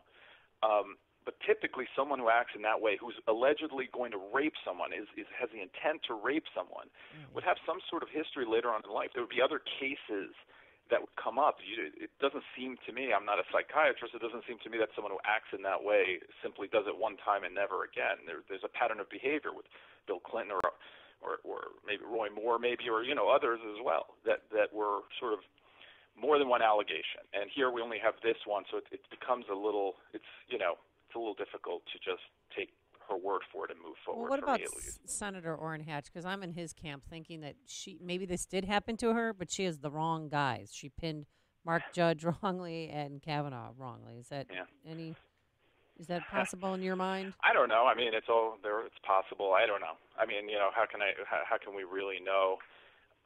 I don't know is my answer to that. What do you think the consequences would be, the fallout would be, if for some reason you did have two Republican senators go south on Kavanaugh and vote against him? He doesn't get confirmed. What's the ripple effect, or perhaps more than ripples?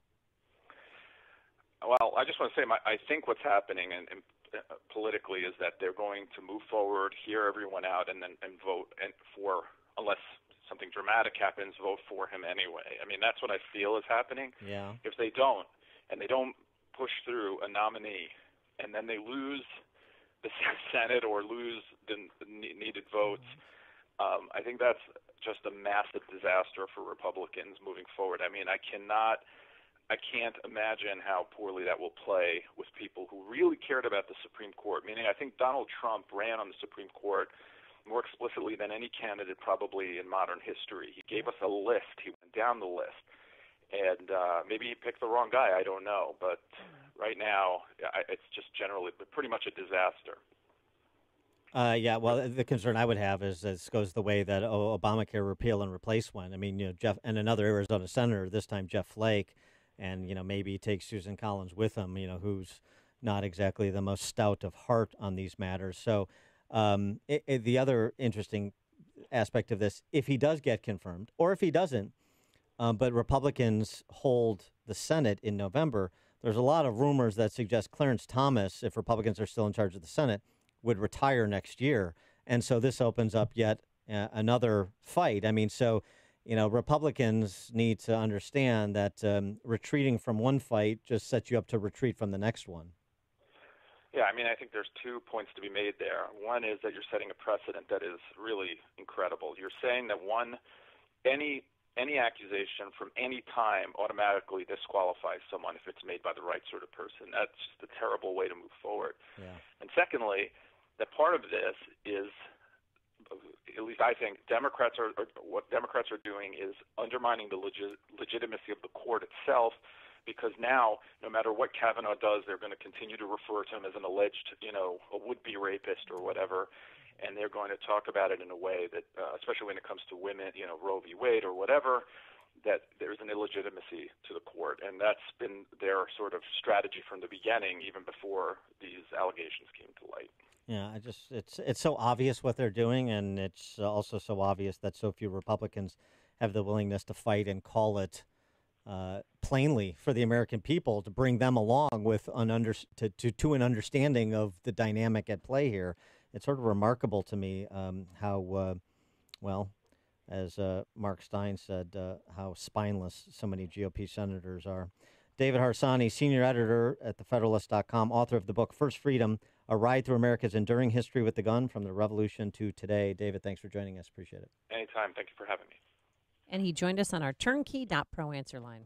It's like a hot, steaming cup of information to start your day. It's Chicago's Morning Answer on AM 560. The Answer. The following is a paid political announcement. They raised my taxes in the middle of the recession, and my house was not worth the value that they claimed it was. That's how it works in Illinois. Even when your home value decreases, your property taxes continue to increase. We pay the bill, but they have no money to pay for having a meal. The government is stealing your home. Listen to Mike S. in Naperville. We're overtaxed, and my home value is not appreciated because of how much we're paying in property taxes. Rich, poor, Republican, Democrat, you will not be spared the financial disaster the highest property taxes in the nation inflict. The good news is there's a group of independent candidates who aren't financed by Madigan or Rauner. They're working people taking up our fight to lower your property taxes. They made a life in Illinois, and the hell if they're going to let politicians take it away. Go to SaveYourHomeNow.org for information on the candidates leading the revolt. Go to SaveYourHomeNow.org to hear your neighbors' stories and share your own. SaveYourHomeNow.org isn't just a website, it's a battle cry. Liberty Principles paid for this ad and is solely responsible for its content, not authorized by any candidate or candidate committee.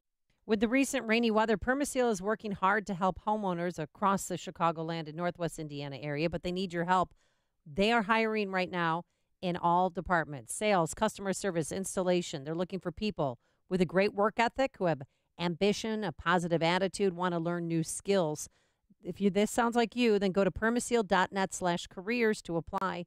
No experience is needed. Permaseal will teach you to become an expert in waterproofing and foundation repairs.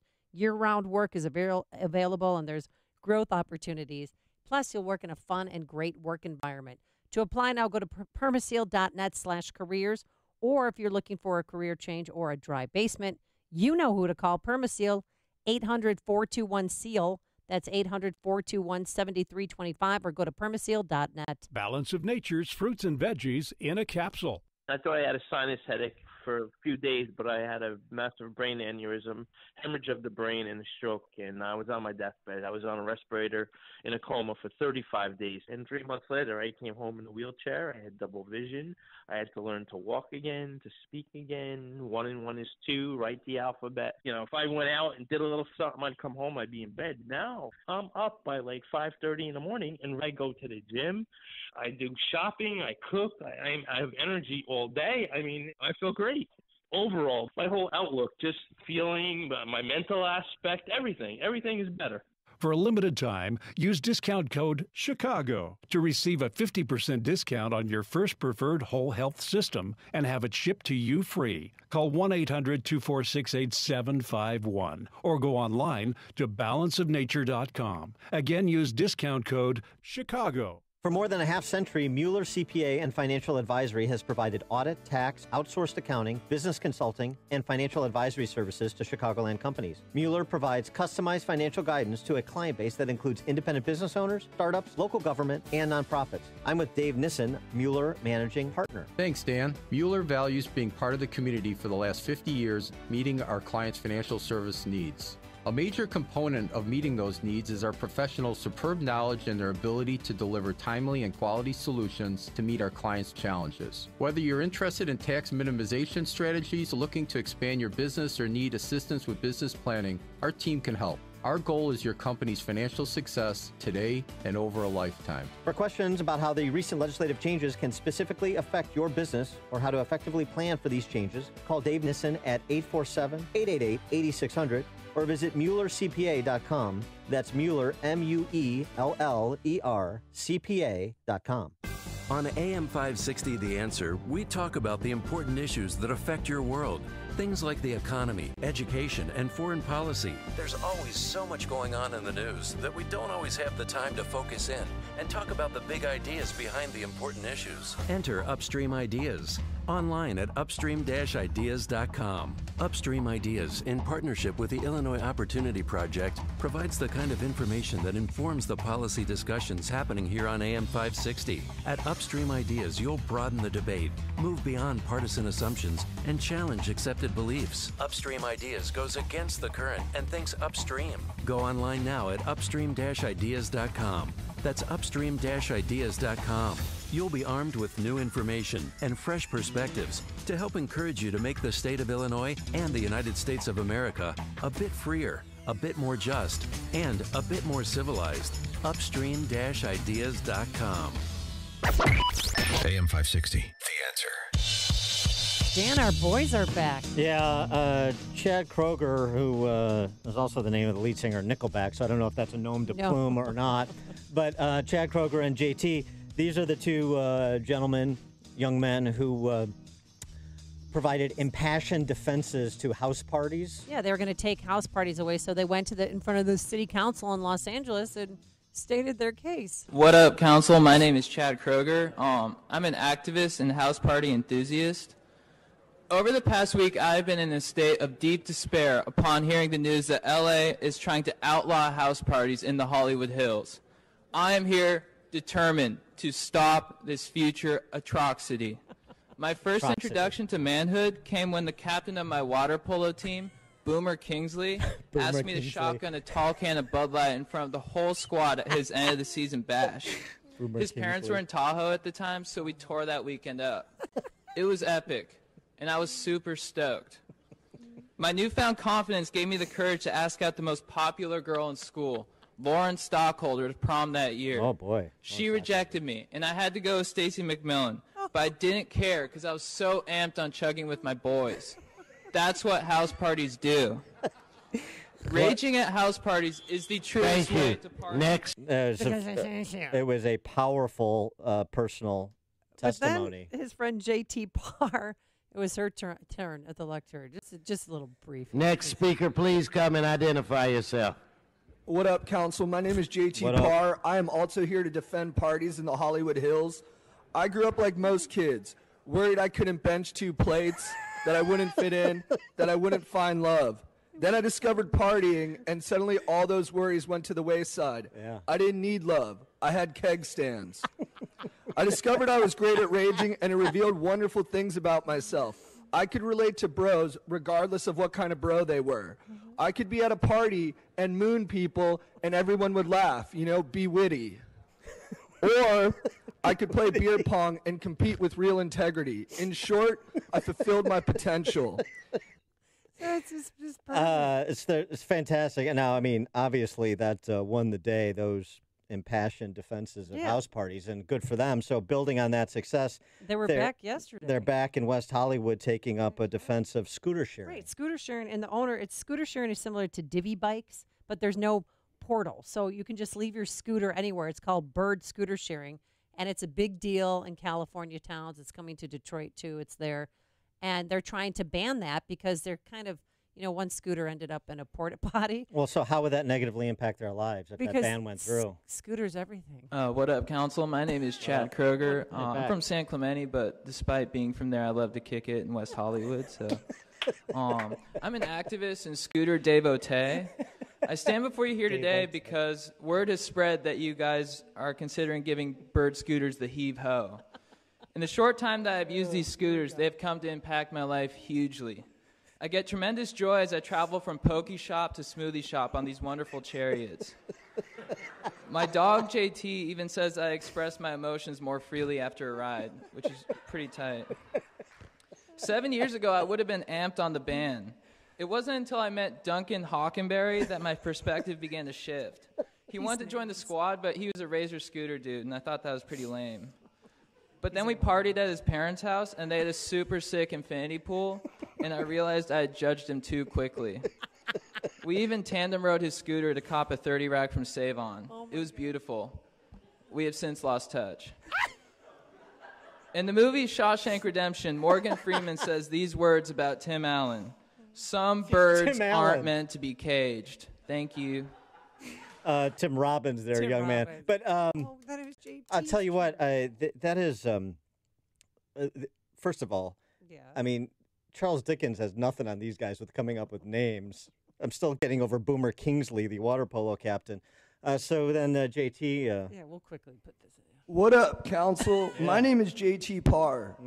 One time I was chilling and Chad told me to follow him to a city council meeting so we could give speeches to get a Paul Walker statue to unify the country. I asked why it had to be me.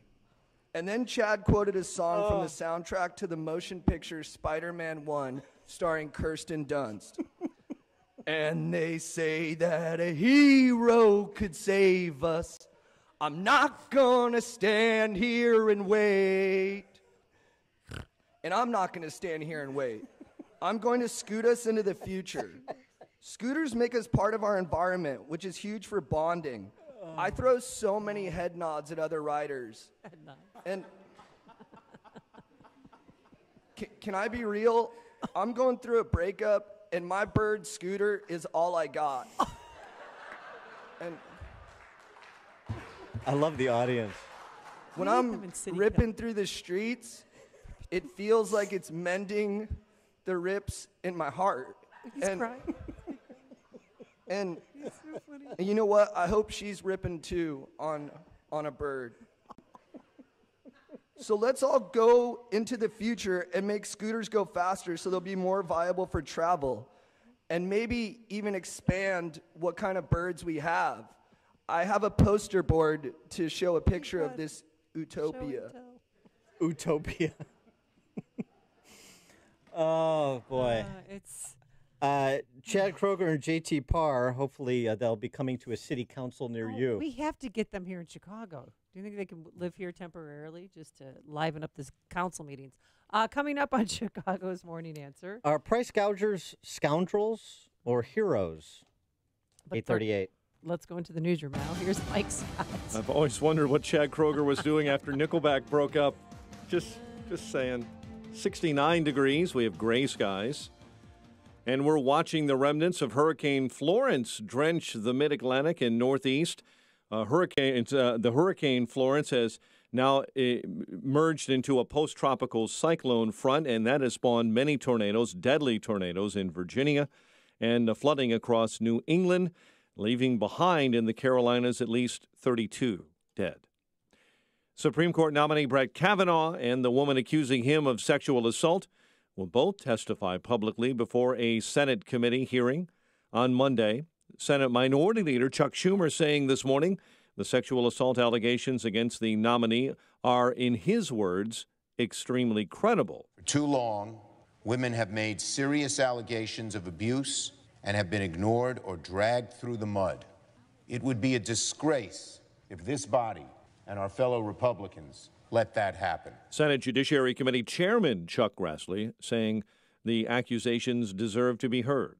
U.S. military officials say Syrian forces accidentally shot down a Russian plane during an Israeli missile attack. McDonald's workers are joining the movement demanding an end to sexual harassment today. Workers are upset with McDonald's failure to address groping and other illegal behavior in restaurants nationwide. Here in Chicago, no one is hurt after a police vehicle was struck by gunfire on the northwest side.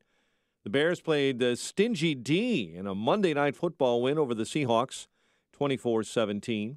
Testimony continues later today in the trial of Chicago police officer Jason Van Dyke in the deadly shooting of black teen Laquan McDonald in 2014. Chicago's first Amazon Go store is now open. The automated, cashierless store opened to the public yesterday in the Loop near Franklin and Monroe. Cubs beat the Diamondbacks 5-1 in Phoenix. White Sox take on the Indians tonight in Cleveland, and the Blackhawks begin the preseason tonight on the road against Columbus. The News is a service of Mothers Against Drunk Driving, supporting victims of drunk driving, drug driving, and underage drinking at no charge. Call their 24-hour victim helpline, 877-MAD-HELP, mad.org, MADD.org. 8:35, a check of traffic and weather on the way next on AM 560. Dennis Prager doesn't see the recognition of Trump's accomplishments. The left blew it. Donald Trump has achieved a tremendous amount. Since 1969, this is the lowest number of people filing for unemployment insurance. Do you realize what the headlines would be if this was Hillary Clinton or any Democrat? It would be banner headlines. It's ignored. The Dennis Prager Show. Weekdays at 11, right before Sean Hannity at 2 on AM 560. The Answer. Remember this promise from Barack Obama? And if you already have health care, then we're going to reduce costs an average of $2,500 per family on premiums. The truth is, premiums in the individual under 65 market have more than doubled since the ACA exchanges opened in 2014, especially for the millions of Americans who do not qualify for subsidies. If you're healthy and do not need coverage for pre-existing conditions, premiums are much lower in the non-ACA health insurance market. These policies will keep you consistently insured all year long, and they include a nationwide PPO. And there's no one better to help you navigate the Obamacare maze than C. Stephen Tucker. He's a 20-year licensed broker who I know and trust, who's been educating listeners for more than 6 years. Steve, how can our listeners get in touch with you? Thanks, Dan. They can visit healthinsurancementors.com. That's healthinsurancementors.com. Or call me directly at 630-674-1551. That's 630-674-1551. Listen up, Chicago area. Are you interested in making some extra cash buying real estate tax liens? The Real Estate and Tax Lien Network is offering a free tax lien kit that'll show you how to use their simple 3-step formula and their proprietary website to earn secured returns, potentially up to 25%. It's so simple. You can do this in your pajamas from the comfort of your own home. Just point, click, and start buying tax liens right through their website anywhere in the U.S. And they're completely secured by the government. So if you're looking to become a real estate investor without getting dirty fixing up houses, then call 1-800-570-7120 now to get your free tax lien kit. Then get ready to buy tax liens for as low as a few $100s working only part-time. Call 800-570-7120 right now to get your free tax lien kit. Plus, 2 free tickets to a live training event, which includes a free smartwatch just for attending. Call 800-570-7120. That's 800-570-7120 for your free tax lien kit now. Individual results may vary.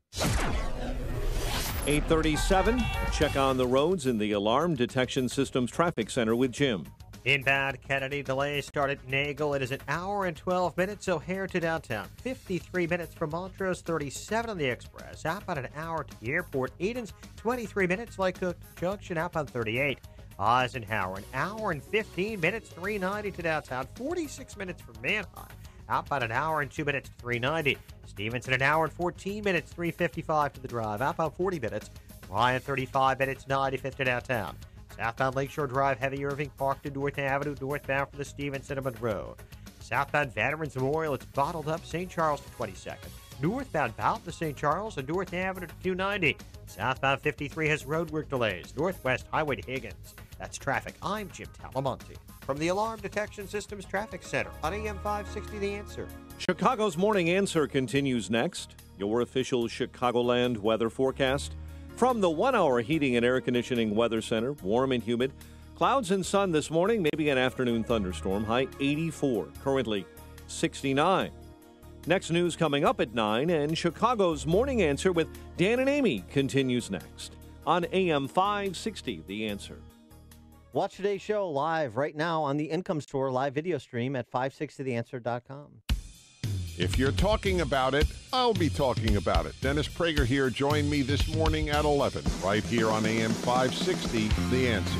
Good morning, Dan and Amy. I want to get to price gouging after Hurricane Florence, but let's do some cleanup. We got some reaction to Chad and JT, the community organizers / poet laureates of the age, and also some Kavanaugh cleanup. Bill in Lincoln Park, you're on Chicago's Morning Answer.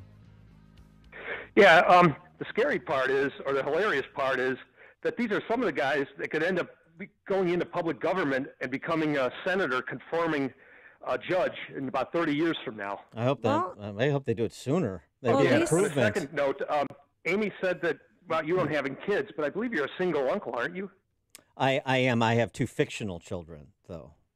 So okay. Yeah. So in my fantasy world, we. People have those fantasy count. football, and Dan has fantasy family. Yeah, that's right. Is what you do. That's a good way to put it. Yeah, thanks for the But at least call. these 2 kids, I know it's it's kind of a shtick, but at least they care about issues that are affecting their world, and they're getting involved in the process, Sure. and they want their voices to be heard. Now, House they parties and scooter sharing. Yeah, and they did write in on the bird scooter sharing, and people told them they can't have that here, son. They said yes, we can because we're fighting to save this. Civil disobedience.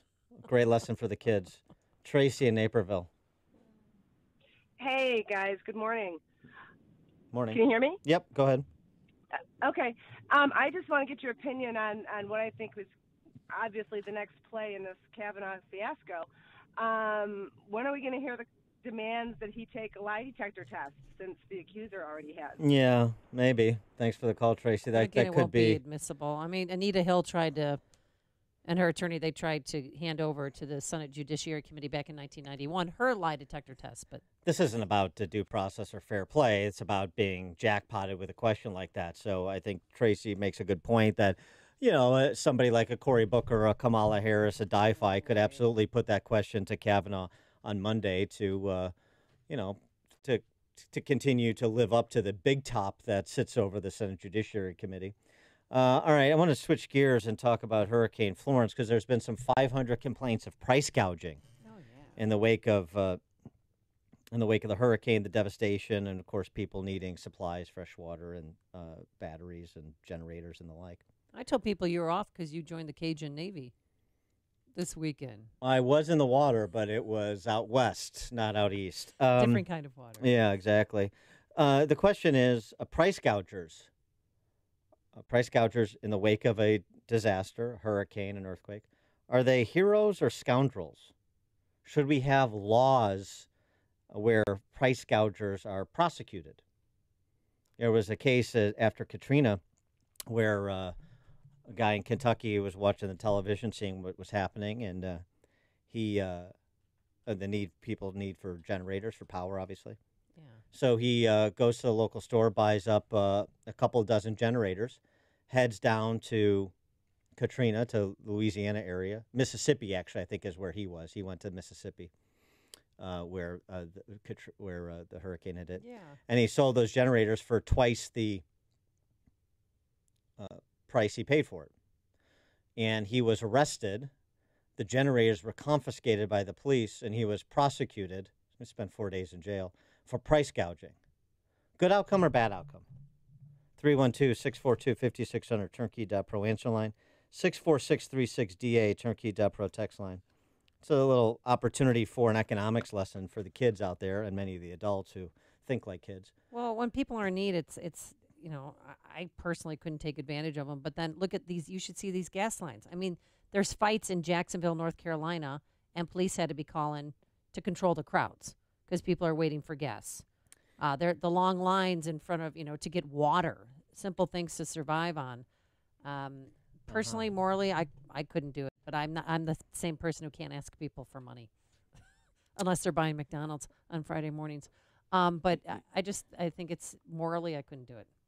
Yeah. It's the history we don't know. Nothing new in this world, just the history we don't know. John Stossel did a piece on price gouging about a decade ago a few years after Katrina and other tropical storms. He profiled this was back when Stossel was on 2020 on ABC.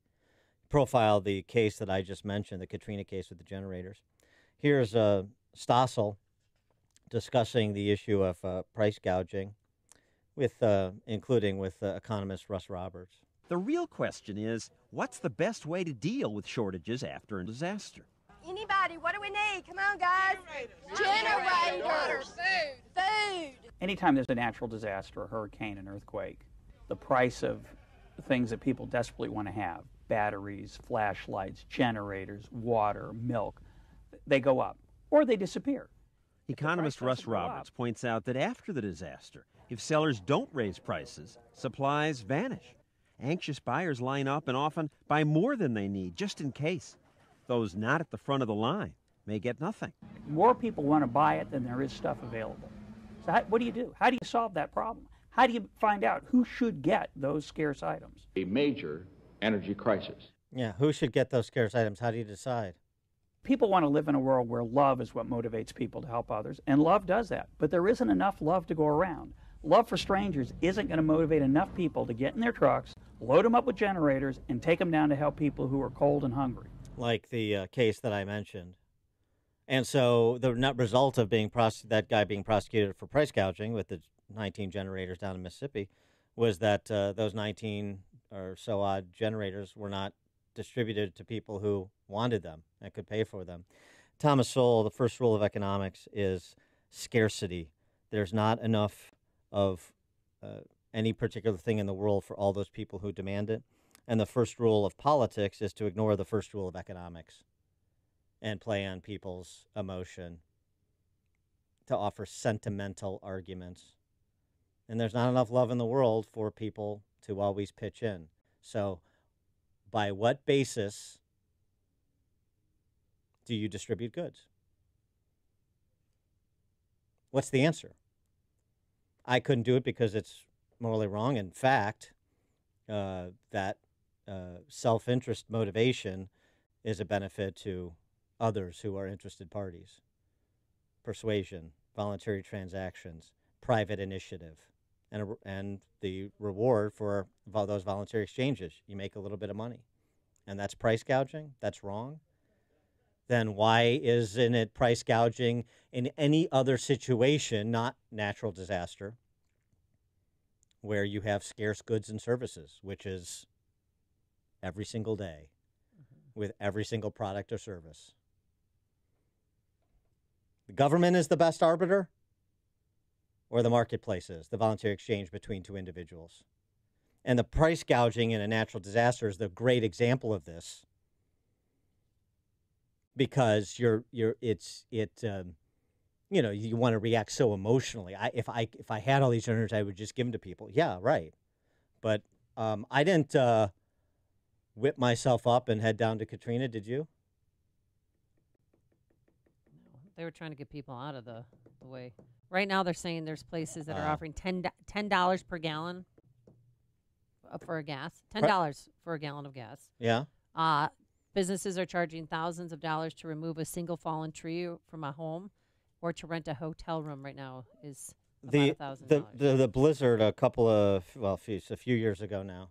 I was broadcasting at WLS that night, and this was when it was shut. The city was shut down, right? Those winds that were like 80 miles an hour and so forth. Yeah, people are stranded on Lakeshore Drive. I paid $50 for like one of the few cars that was out to get me from 190 North State, and the farthest he could go because of the snowdrifts was Grand and McClurg, Illinois and McClurg. Yeah.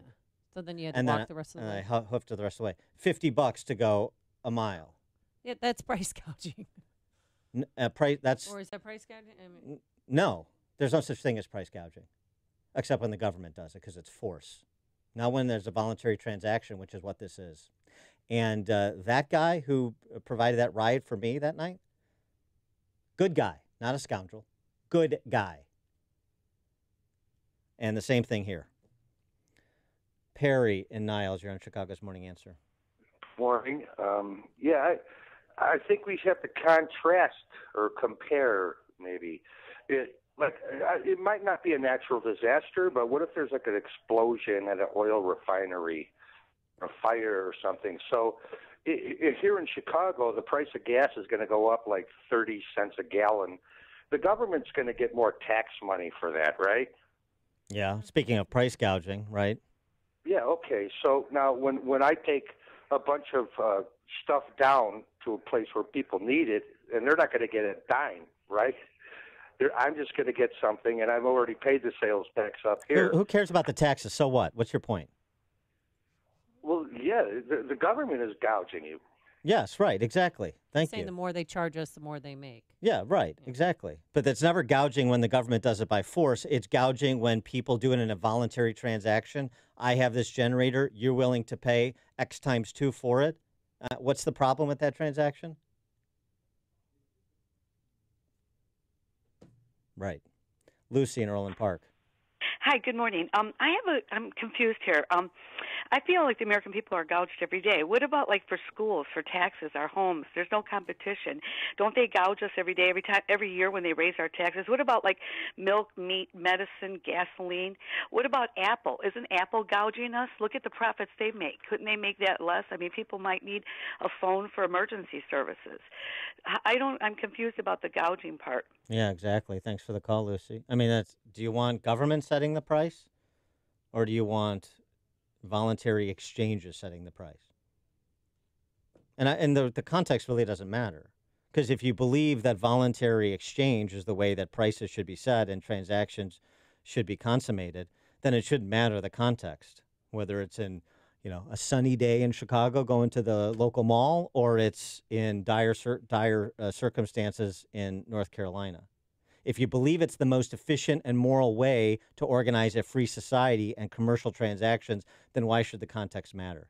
You're free to donate, as obviously millions and millions of Americans do. Why should we suspend the market forces, which is just to say people interacting voluntarily? Don't get hoodwinked by the demagoguery of the political class. Margot in Burr Ridge. Hi, Dan. Well, you kind of stole my thunder there, but I do want to say nobody had a gun to those people's heads. They bought the generators happily for double the price because they needed them. And, as far as that man, you don't know what his circumstances are. Maybe he was out of a job, so he left his family to go and do that and use the last of his money to double it. I mean, you don't know, and I think that's totally fair. But in addition to what Lucy was saying about all these government services, I think the biggest example of how the government feels about all this is they're for price gouging. I mean, look at Obamacare. A lot of us are being gouged so that they can provide, care to those who don't want to pay for it. So Obamacare is the biggest example of this, especially when we had the mandatory deal. That is price gouging at its absolute worst, because everybody wants to live and wants to have health care. Thanks for the call, Margot. Your home being taken for you. Who's going to jail in Illinois with the highest property taxes in the nation? Who are we going to put in prison for that? Government does it, so it's okay. Not price gouging. You paying 3, 4, 5 times what your neighbors pay in Indiana, or pick a state, really doesn't matter. Who's going to jail? Madigan? Be nice. Yeah. Price gouging. What a joke. Bob on the Northwest Side. Yeah, good morning. When was the last hurricane? 20 years ago? 30 years ago? These people have had that many years to prepare for the next one. They could have had plywood stacked up. I live in Chicago. I have a generator if the power goes out. They had years upon years to prepare for this. Wah, wah, wah. All right, Bob. You're listening to Chicago's Morning Answer with Dan Proft and Amy Jacobson on AM 560. The Answer. Famous Winston Churchill quotes, presented by Automated Systems. In the words of the great Winston Churchill, if you're not a liberal at 20, you have no heart. If you're not a conservative at 40, you have no brain.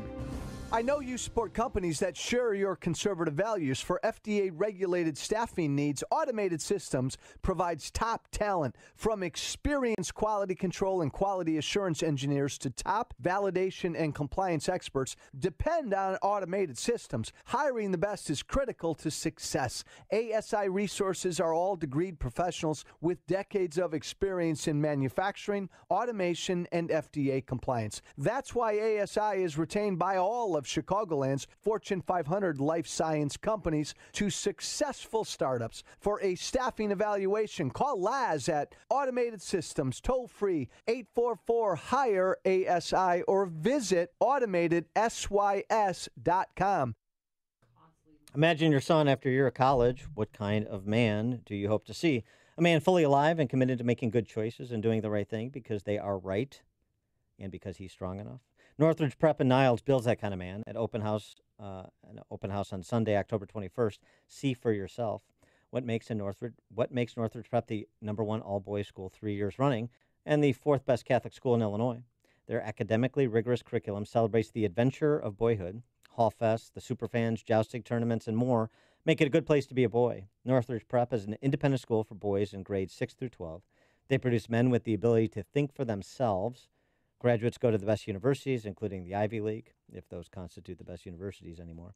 Every teacher is a role model, and 50% of the faculty attended a top 20 university. Don't miss Northridge Prep's open house on Sunday, October 21st. Learn more and register online at northridgeprep.org. That's northridgeprep.org.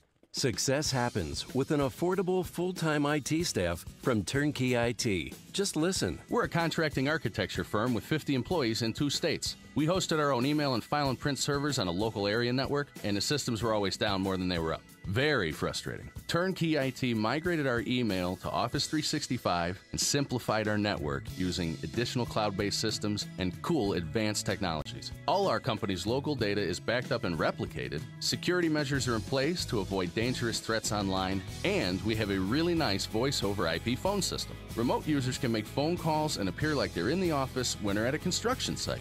With reliable systems, our employees are more productive, and that's transformed the company's bottom line. Thank you, Turnkey IT. Your business can have great success, too, with a full-time IT staff starting at $7.95 a month from Turnkey IT. Leave the technical stuff to the pros so you can focus on the important things. Visit turnkey.pro today. Turnkey.pro.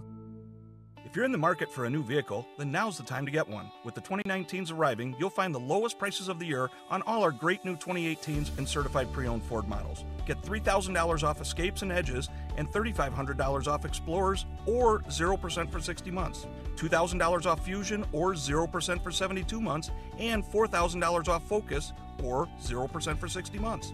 And on select F-150s, get $2,500 off plus 0.9% for 60 months. Come in and see why we're Chicagoland's best Ford buying experience. We've been treating people like family for over 44 years. And for the 5th year running, we're again your favorite Ford dealer. Find out about all the exclusives that make a Ford from Joe Cotton Ford a better value. It's our promise to you. We'll treat you great and save you money. From 3 generations of our family to yours, you have our word on it. At Gary and North Avenue in Carroll Stream or at joecottonford.com. Through October 1st, all prices plus tax, title, license, and doc fees with approved credit. See dealer for details.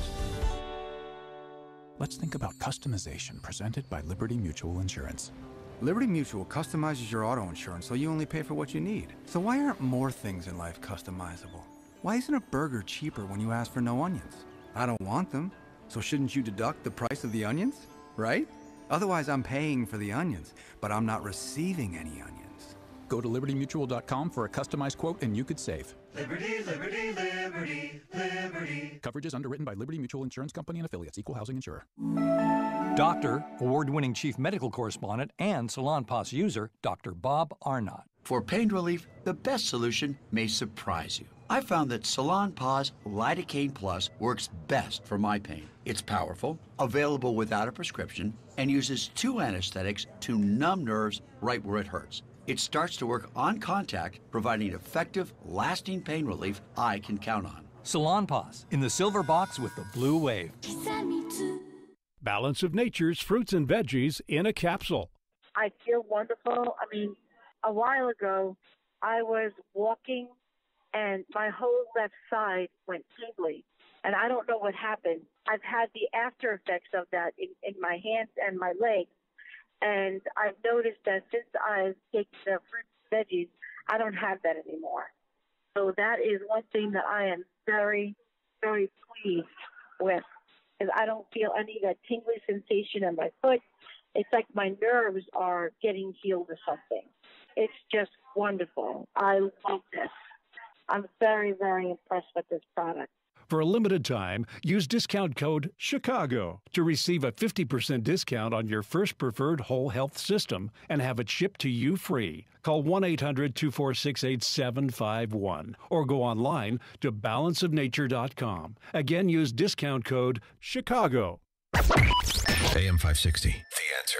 I wanted to get to this, but it'll have to wait till tomorrow. Hey, Beatles legend Paul McCartney has taken his dong out of his right hand long enough to pen a anti-Trump song. It's bad enough you guys pee together in the same that trough you all go to the bathroom in, open urinals, whatever. Yeah. But what they did together besides that was disgusting. And then broke up the circle jerk, too. Oh, my God. And also why this man called, what he did to get a diaper changed in Arizona. We're going to have to finally get to that. Thanks so much to Justin Kosick, Quinn McCarthy, and Keith Conrad, the zoo crew back there. We'll see you back here tomorrow morning at 5 a.m. Now, here is Mike Scott. Warm and humid today with maybe a thunderstorm later this afternoon. WIND Chicago News Time is 9 o'clock. President Trump will take a trip to North Carolina tomorrow.